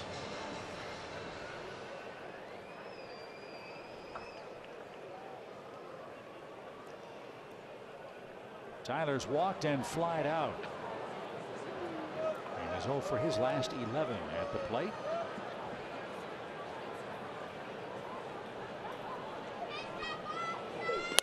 And that's right there for a strike. Braves head to Miami after the game. Marlins are giving the Yankees all they can handle. Yankees beat them 2-1 in 12 innings yesterday. Tonight it's 1-0 New York. That game's in the middle innings. Had a big crowd last night too. Fly ball hit toward Dickerson in left. He'll retreat and make the play. Keller 3 up, 3 down in the 7th in a 1-1 game 3 here in Pittsburgh. It's time for the stretch. Let's send it to Jerome back in Atlanta.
Park for a big inning. It's the home 7th. Julio Teheran will face the 2, 3, and 4 hitters.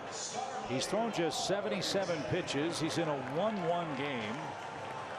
And his spot is due to hit second when we get to the 8th. So ideally, shut them down right here. Get a pinch hitter up for Julio, I would guess, with a full bullpen complement available for Brian Snitker, and see if you can win it late here in game 3. Dating back to Mike Foltynowicz's last start, he went 7 innings. Anibal Sanchez pitched into the 7th. Wilson went 5 innings, and everybody else, no one threw more than an inning in relief of Bryce Wilson. And of course, Gausman last night 8 innings. So they should be in good shape down in the bullpen, everybody, tonight. First pitch, little pop towards short, and Dansby will leap and make the play. 1 pitch, 1 out. Marte is 0 for 3. We invite you to celebrate the history of the Braves franchise. Talked about that earlier tonight when they take on the Red Sox Tuesday, September 4th. The first 20,000 fans will get a Boston Braves Babe Ruth bobblehead presented by Gas South. Get your tickets at Braves.com.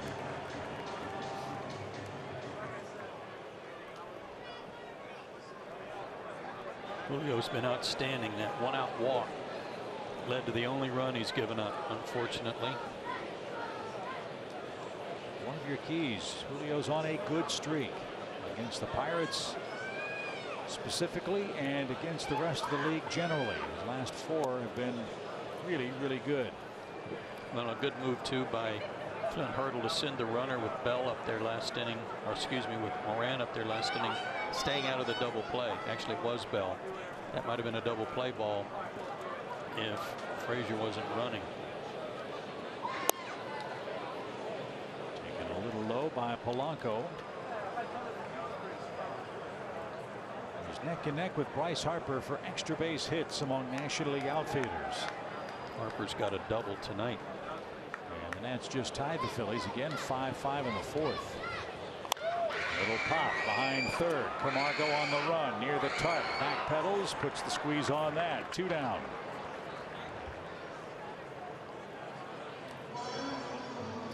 And here is Cervelli. He has struck out looking twice. Julio's gotten him on the outside corner both times. Let's see if the Braves continue that strategy or if they try something else with the catcher maybe looking there.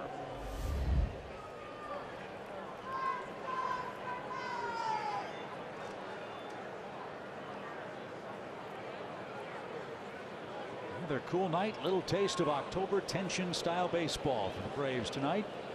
1-1 in the 7th. And a liner over second into right field. Markakis would cut it off. Cervelli wasn't going to get to 2 strikes, was he? No, sir. And that is only the 2nd Pittsburgh hit. And only the 3rd Pirate to reach in the game. Fastball center cut. Got to get that first pitch strike in there. But 2 out in the inning. Not a fast runner at first. Makes some good pitches again, as he's done all night. Frazier walked in the 5th inning and scored on Moran's single. And downstairs, ball 1. San Diego's jumped in front in Colorado 1-0. Padres won a big game over the Rockies yesterday.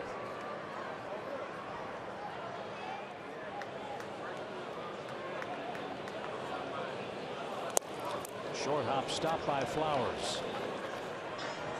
Colorado is a game under 500 against losing teams. Might be the best news of all. They only have 5 games left against losers after tonight. That's true. Had a day off Monday. Kind of took a little wind out of their sails after the sweep of Atlanta and got beat Tuesday. And the Padres have played them tough. San Diego's won 6 of the first 13 games against them. The pitch is rolled slowly right to Freddie.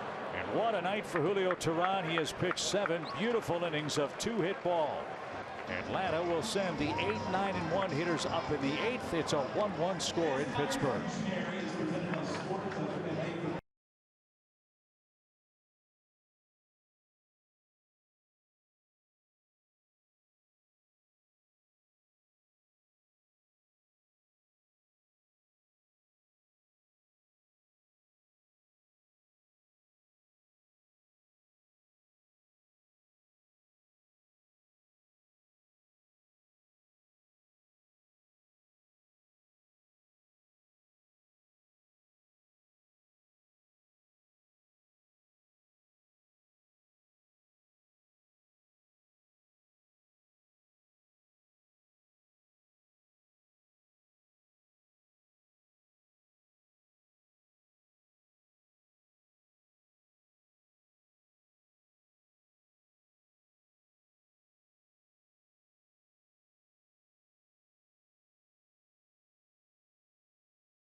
Because Wilson Ramos is also on their roster. He's had some injury problems this year and has to be careful with how much he utilizes him. So bad throw by Alfaro cost the Phillies a run.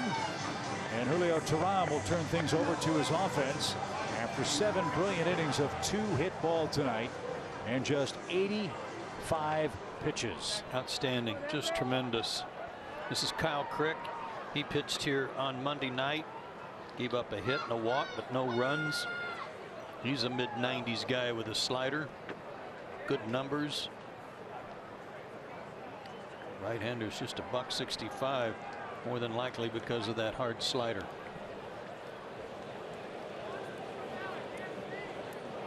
Crick pitched in game 1. Gave up a hit batsman and a walk. Had a little trouble, so he's in his 2nd, 8th inning in this series. Let's see if Atlanta can tag him for the go-ahead run with Adam Duvall in the on deck circle. He'll pinch hit for Julio. Great night for Julio. I wonder if Dansby gets on, if he'd let Julio hit for himself and try to bunt the runner over. He's so good at it.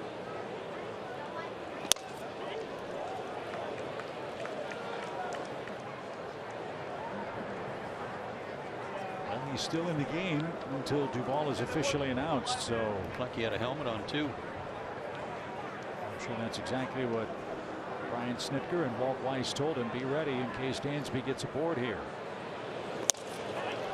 But hitting 96 in that spot's not an easy thing to do.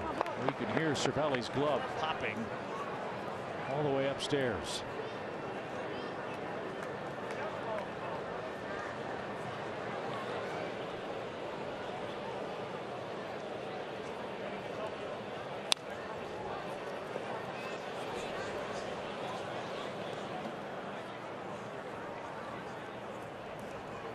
Dansby's got a 7-game hitting streak on the line.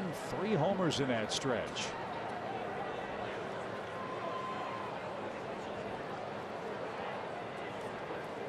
Hits in this series, 2 of them homers last night. He didn't chase that one. That's a difference-making pitch of late. Yeah, it has been, and a good look at it.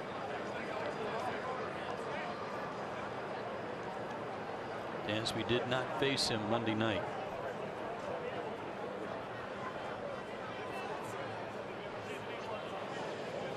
Hammered into left. He got a breaking ball and didn't miss it.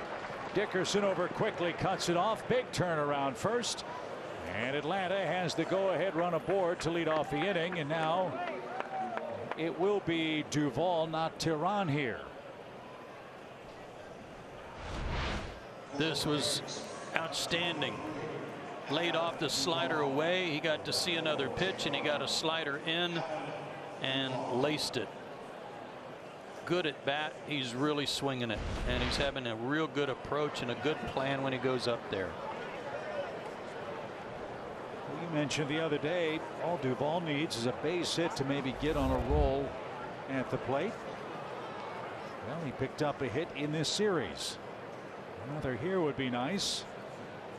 With a runner at first and a strike. Ought not be any secrets between the Pirates and Duvall. Remember, Adams started the year with the Reds. They play in the same division as Pittsburgh.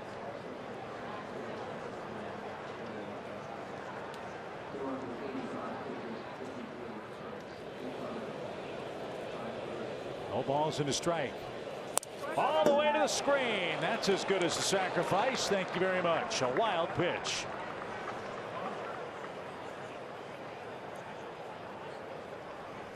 That helps.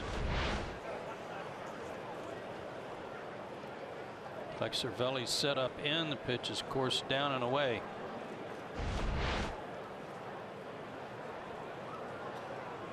So Duvall's job here, get Swanson to third base. Or even better, get him in yourself. Dansby's taken off. He's going to try to steal third. That's off Cervelli. And that'll trickle to the on deck circle. Love it how aggressively the Braves use Dansby Swanson here. A wild pitch. Now he's 90 feet away. Well, he got a huge jump because Crick wasn't looking at him. And Cervelli knew he had to really catch and get rid of it quickly, and in the process didn't catch it cleanly. Should be his sixth stolen base. Infield in. It was a steal for Dansby. And now a golden opportunity for Duvall and the Braves.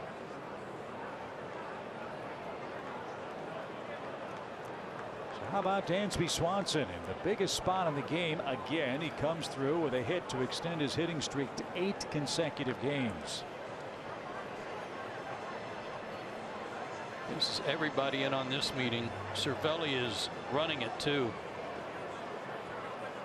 And I would speculate that he's talking about how they're going to pitch Duvall here to give the infielders maybe a little added advantage in terms of how they position themselves.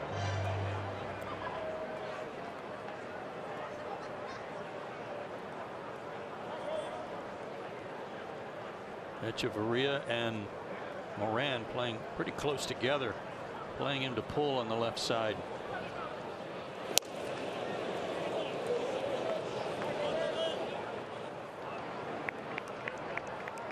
Adams looking for his first RBI as a Brave.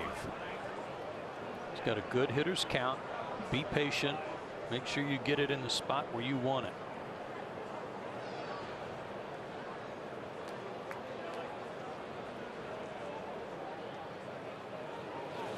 And ball 4. So they wanted no part of Duvall. Now they have to tangle with Ronald Acuna, who led off the game with his 6th career home run to start a big league game.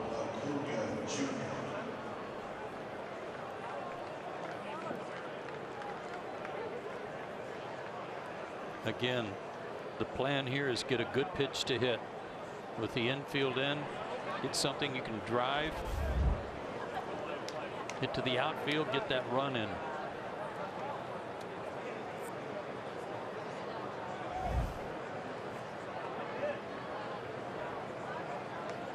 I do not envy Moran and Echeverria playing a step behind the grass on the left side of the infield with Ronald up there. As hard as he hits the ball, the pitch.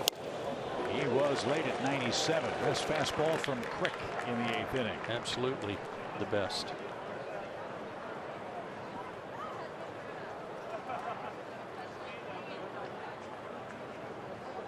So Ronald's seen his Sunday best. Let's see if he can put one in play here. Go ahead run 90 feet away. The pitch way outside, and Cervelli had to reach to save that.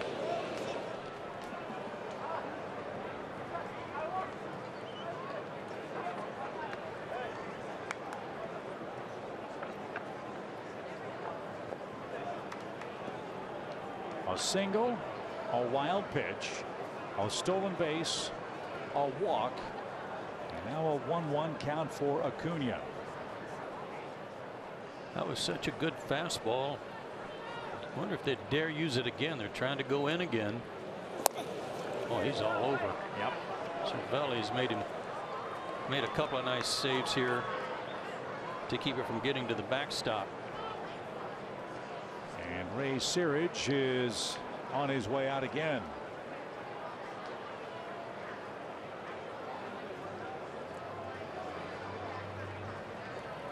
Already a wild pitch, and already one that was off the glove of Cervelli, and Francisco saved him a couple more.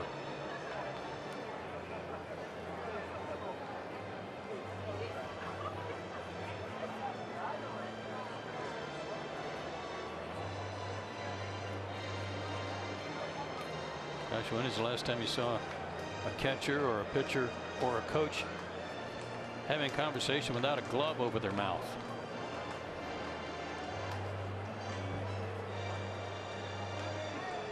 Well, maybe the Pittsburgh Pirates pitcher catcher battery lead the league in breath mints used. One can only speculate. Could be, or they're speaking Latin, you know. That would certainly fool a lot of people. The meeting's over, and it's 2-ball, 1-strike count. Again, good pitch, something to drive.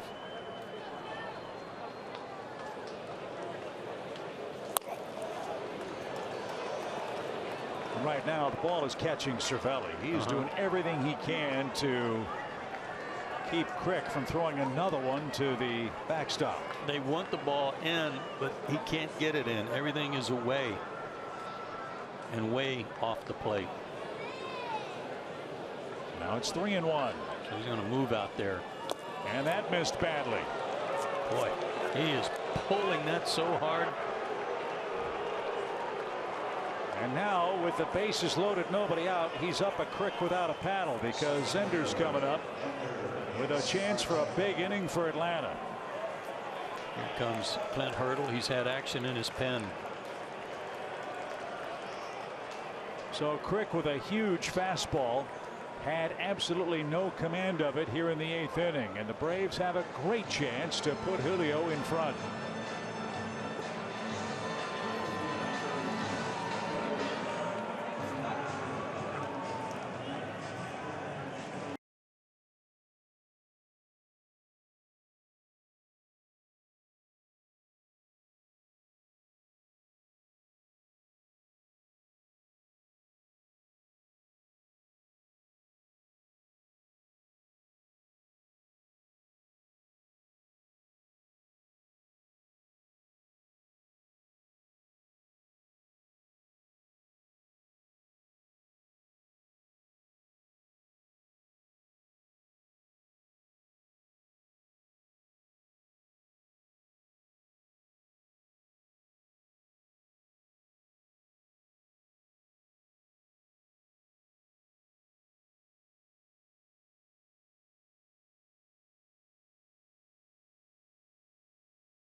your local Ford dealer. And the Georgia Lottery.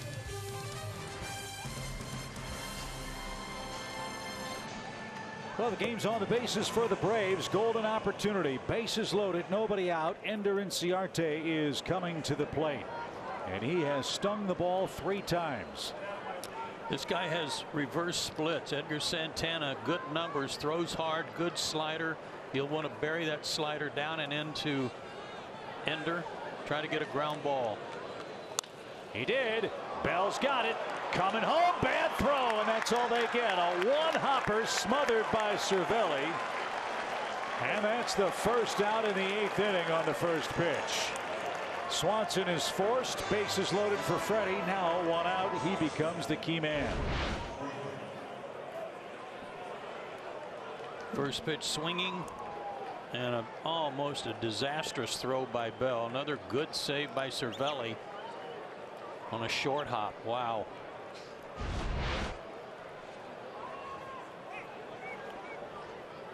So let's see how the Pirates set up for Freddie. He too can be aggressive in run scoring spots. The beauty here, a fly ball gets you a run. Duvall is the runner at third base. Fly ball. That's walloped toward left. Dickerson going back. That's going to be deep enough.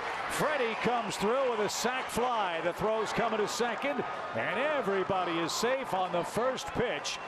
The Braves get a big RBI from Freddie Freeman to take the lead.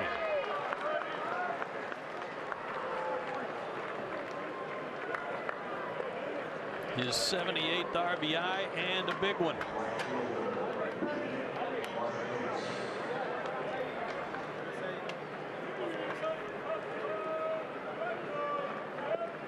That's coming through in the clutch again. So now it's a 1-run Braves lead. And Markakis, the batter, hoping to add some insurance. Well, they'll take the bat out of his hands and go after Johan Camargo. Braves will have the bases loaded again here. That's the 3rd walk of the inning issued by the Pirates. This one an intentional pass. And this is what makes the Braves offense so interesting. You've got Freeman and Markakis, then the team's RBI leader since June 1st, batting behind Nick. There are no easy spots to go get outs.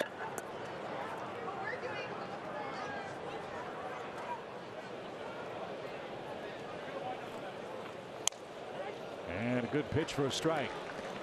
Boy, just a base hit here would give the bullpen so much more breathing room with 6 outs to get.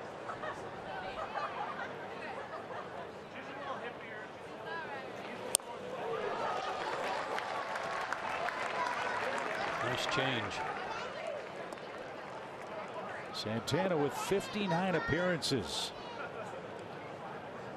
That ties him with Reyes, Moranta, and Yoshihisa Hirano for most among major league rookies. The pitch is caught on and missed, and 3 straight retires Camargo. And Atlanta settles for 1 in the 8th inning. They cash in the walk to Duvall and lead 2-1.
to the bottom of the 8th inning. And we reported last night that A.J. Minter had been unavailable due to a lower stiff back. And he told us the recovery process has been more of a focus on his hips and his hamstrings. And it goes back to when he was in college and he had Tommy John surgery. And they had to take a graft out of that hamstring. And he said he never fully rehabbed it the way that he should, which is causing him to overcompensate and really put some stress on that lower back. Now, A.J. threw off the mound today. He said that he felt good, but Brian Snitker did tell us they were going to try to stay away from him tonight because of the strong workload he had before the game. So right now we have Brad Brock in for the 8th, guys. And hopefully, Kelsey, he can have an uneventful 8th and maybe have some bullets left for the 9th if needed. Josh Bell will lead off in a 1-run Atlanta lead. Bell is 0 for 2. And Brad misses outside, ball 1. Brad worked here Monday. 2/3 of an inning, gave up a hit, but also recorded a strikeout, no runs or walks.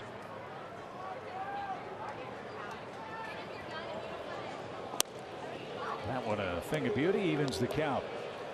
Brock is 11 for 14 in saves. He has 9 holds this year. And between Atlanta and Baltimore has retired 36 of 52 first batters.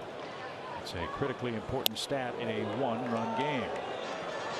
Keep in mind, too, one of those blown saves was against Colorado that led to 3 unearned runs in the 9th inning after an error.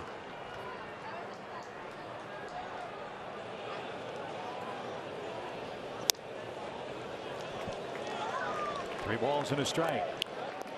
Bell batting 6th tonight. He's been their cleanup man the first 2 games of this series. His numbers batting 6th have been very, very good. And he just took ball 4. So a leadoff walk starts the 8th inning. Not what Brock or the Braves wanted. No, sir. Looked like Tyler thought that was a strike, though. He kind of double clutch there. Sure looked like a strike. So let's see how the Pirates play it. Moran has the first of 2 Pittsburgh hits in the game. It was a run scoring hit, and he tried to advance to second on the play at the plate and was thrown out.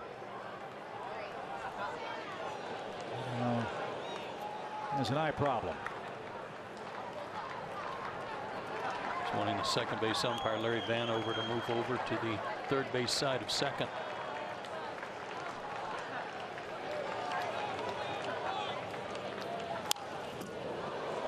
That's fouled back. Strike 1. Julio Teheran, 85 pitches through 7 innings of 2-hit ball. As things stand now, he's in line to win the game if the Braves can get 6 more outs with this lead.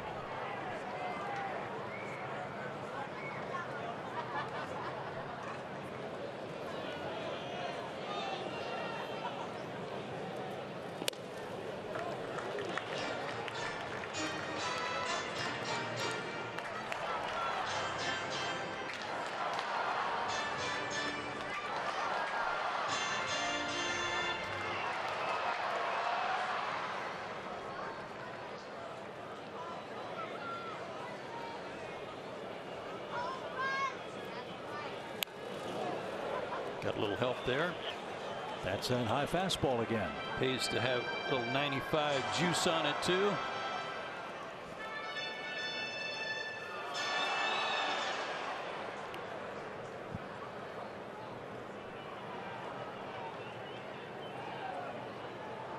Bell is getting a very short lead at first. Freddie's going to hold him. And now the 1-2 pitch. A swinging bunt, and that's fouled away. And Moran was fortunate there to get a piece of that changeup. He was trying to flail at it just to foul it. He did.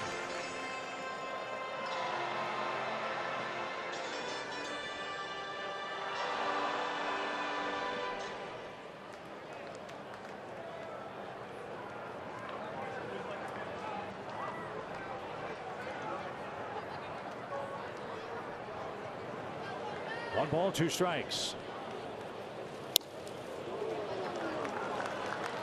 Good setup pitch.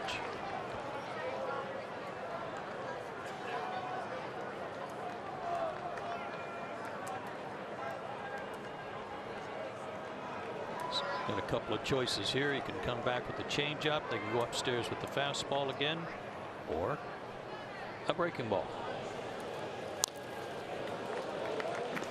At the bottom of the zone, Moran fought it off.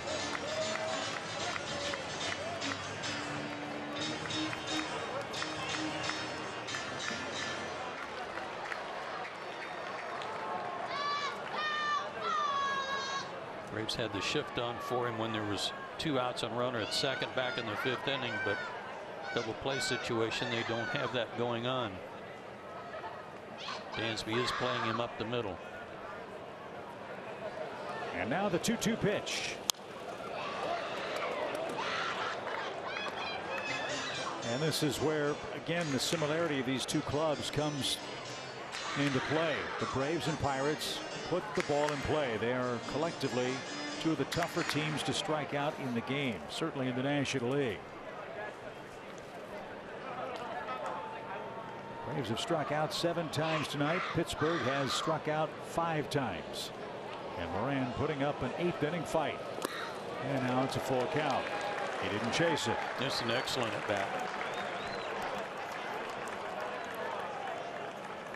Laid off that changeup, and that was tough to do when you've been behind in the count and trying to battle to stay alive.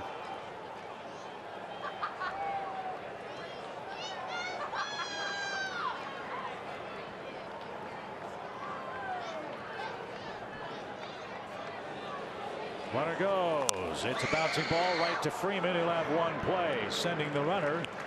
Got Bell into scoring position.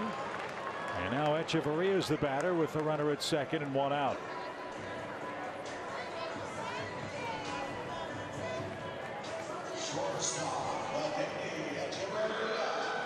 After Echeverria, David Freese will hit. He's in the on-deck circle. Echeverria 0 for 2 with a strikeout and a fly ball to left that Acuna caught up against the fence. 2-1 Atlanta. Tying run at second for Pittsburgh in the 8th. And a good start.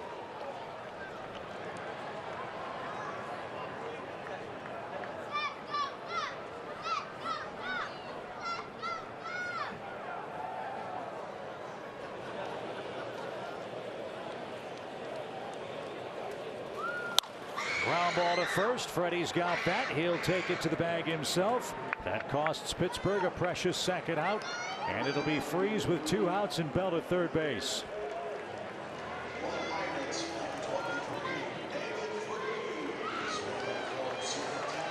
Good breaking ball to Echeverria.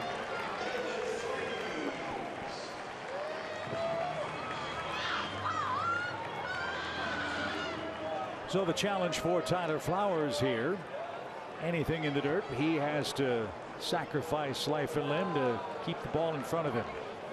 With Bell 90 feet away. Freese 7 for 27 as a pinch hitter too. 7 RBIs.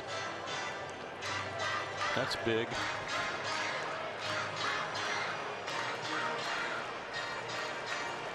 I wonder if anybody came to the Pirates and asked for him at the deadline.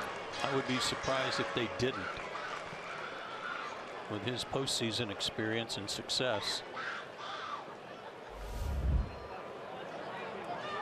Well, he's up in a big spot in this game. Bell at third after 2 ground outs. And Brock and Flowers have their strategy mapped out. The pitch is off speed and fouled back. Good start to the sequence. Strike 1. And having some good success against right-handed pitching. 293 average. 6 of his homers.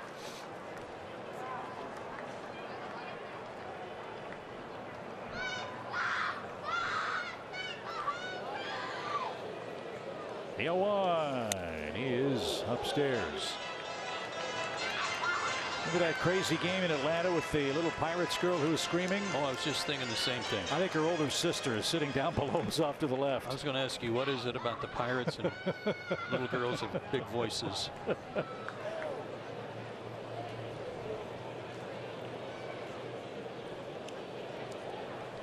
She is having a good time tonight. As Freeze awaits a 1-1 pitch. Swing and a miss. It's 1-2.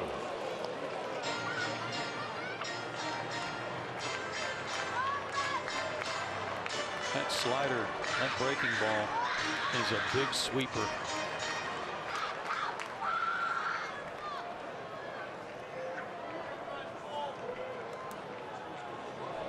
The 1-ball, 2-strike count on the way. He got him. There's that high heat. And Brock works around a leadoff walk in the 8th inning.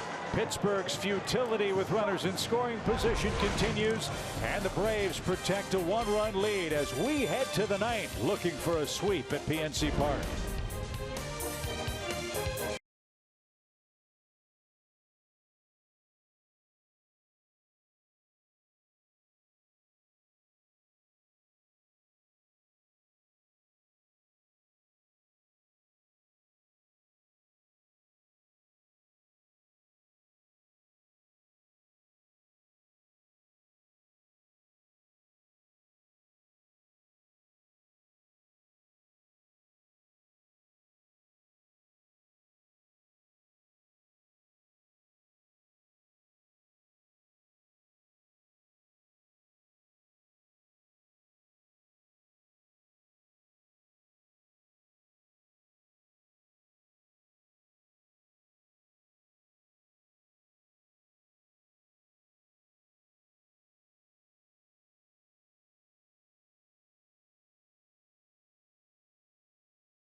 With a run lead over the Bucks, and now it's time for our T-Mobile Built for Baseball, because after this series wraps up, we hit the road to Miami to take on the Marlins. Now the Fish just took a series from the Nats in DC this weekend, and they are currently leading the Yankees tonight.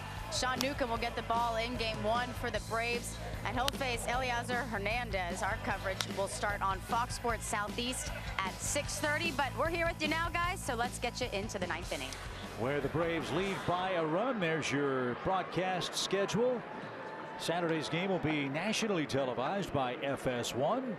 We'll wrap up the series on Sunday and then head back home to Atlanta. Off day Monday and then back in action Tuesday at SunTrust Park. Here's Felipe Vasquez. He's had a great year out of the bullpen for the Pirates. 69 strikeouts, 52 innings, 27 saves out of 31 chances. First pitch swing. Ozzie skies one to right, and Polanco has plenty of room. 1 pitch, 1 out. He's got an upper 90s fastball with a good changeup. He's got breaking balls too, but it's mostly fastball change, kind of like Santana. That works for him. Well, you mentioned those 27 saves. That's a new Pirates record for saves by a left-handed pitcher.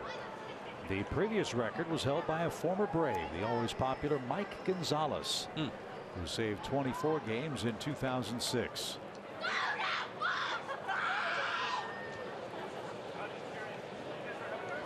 Tyler Flowers 0 for 2 with a walk.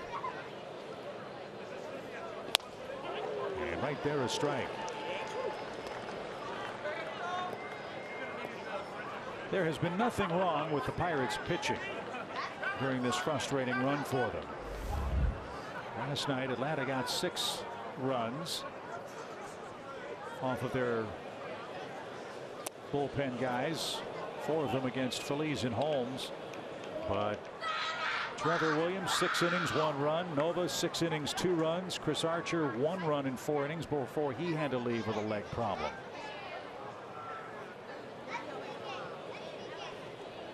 The problem for Pittsburgh right now is offense, as this one's hit right to Marte, who will be coming up in the bottom of the 9th inning.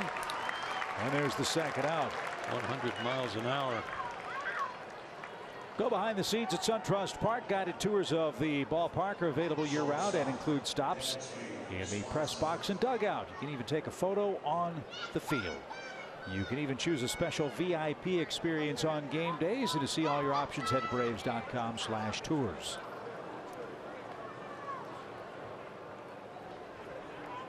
Dansby Swanson now an 8-game hitting streak. Part of that last inning rally for the Braves, who had the bases loaded and got a Freeman sac fly to take a 2-1 lead, which is where we stand in the 9th inning of Game 3. Such a good at bat, too, laying off a slider away just before the base hit.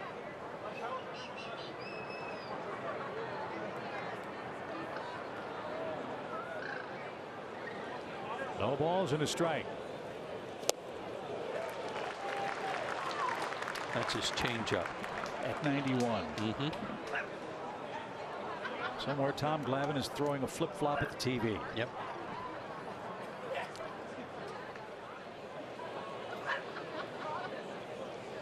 No balls, 2 strikes. And a swing and a miss. 3 up, 3 down for Vasquez, but the fate of the game rests in the hands of the Braves bullpen and the Pirates bats. Top of their order coming up with 3 outs to get.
SunTrust. Confidence starts here. And by the All-South Highway Safety Team. The All-South Highway Safety Team reminds you to play it safe by never mixing drinking and driving.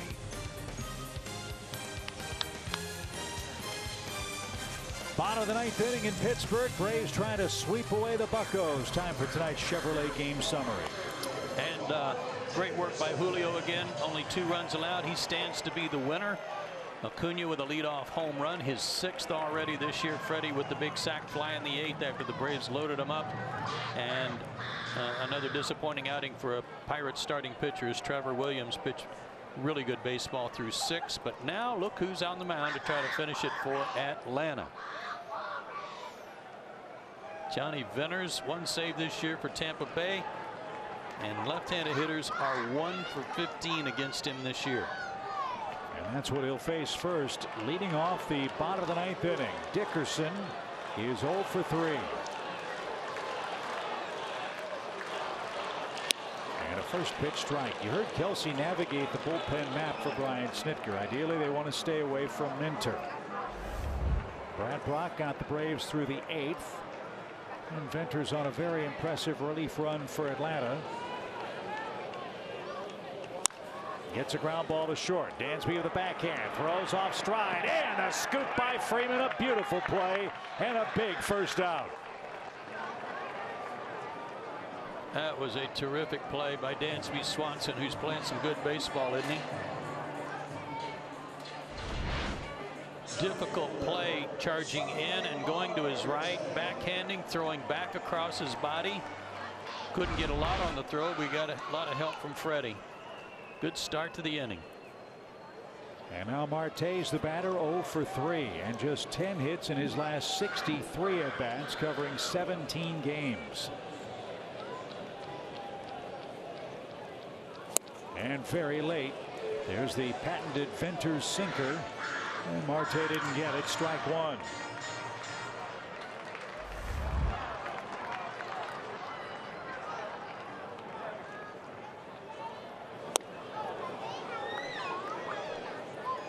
He showed bunt and didn't get it. Camargo is almost right on top of the third base line. Dansby at the cut of the outfield grass at short. Same for Albies at second. The pitch. Over but low. Ball two. You don't want to put Marte on, who, unless he has some sort of an injury problem, is a big time stolen base threat. Yeah, 28 of them.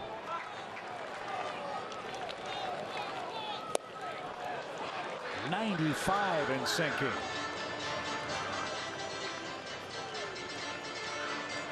Bottom of the zone.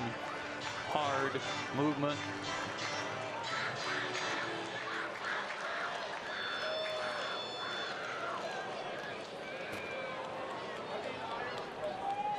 The 2-2 fouled away. Joe mentioned the save for Johnny Venters, one of 7 in his major league career and his first and only this year. It came May 28th against Oakland. You can save a game against Oakland, you are pitching great. Johnny's off to a good start here with one out and a 2-2 pitch on the way. Did he go? Yes, he did. Marte out on a check swing, not going to run. He's going to be rung up at the plate, and 2 are out, and the Boo Birds are out for Marte.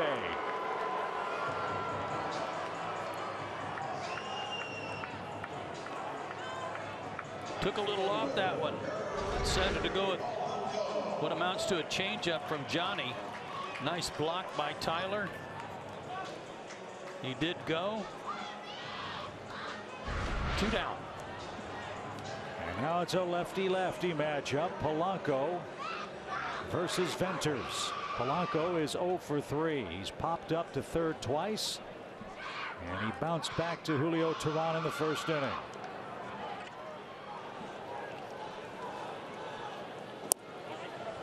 Strike one. What a difference strike one makes. Started him with the sliders. All these sinkers started him with a slider for a strike. Beautiful. Down the line, and now the Braves are a strike away.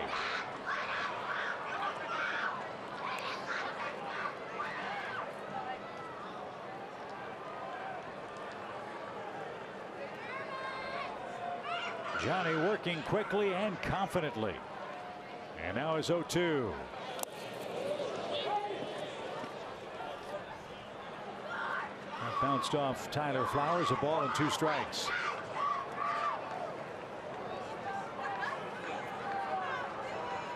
I might be inclined to throw him another one. I know he's trying to make sure he buries that slider and not make a mistake with it, but maybe something away. We're about to find out. Up across the shoot tops. 2-2.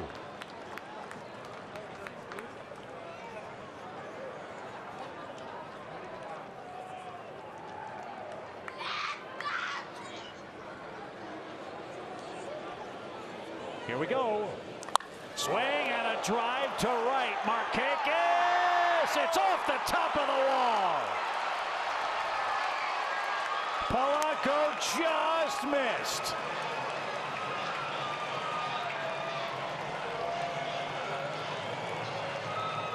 Wow. Right off the top of that blue ribbon atop the scoreboard.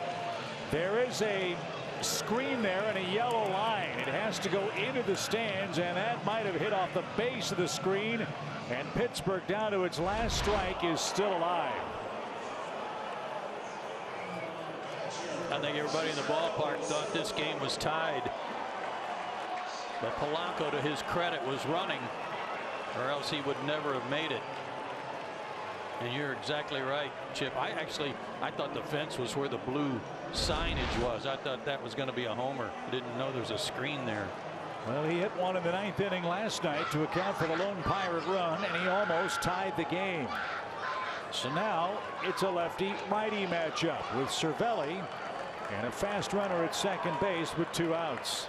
Jumped on the first pitch for his base hit off of Teheran.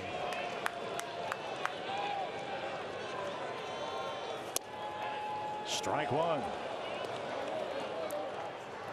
Cervelli is one of the most animated hitters in the National League. He wears his emotions on his sleeve. That was a perfect pitcher's pitch. And he was rung up for strike one.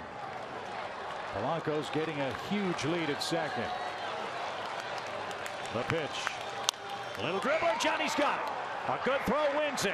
And the Braves have swept the Pirates. 2-1 is your final score. Atlanta holds Pittsburgh to 2 runs in 3 games. They have swept a 3-game series and have earned their 71st win. Johnny Venters with his first save with the Braves in an eternity.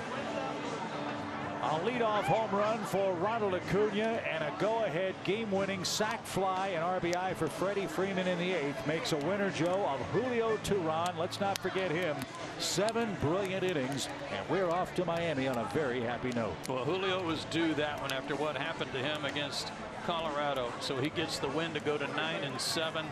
Great work there by Venters, and a little good break too on that ball not going out of the ballpark.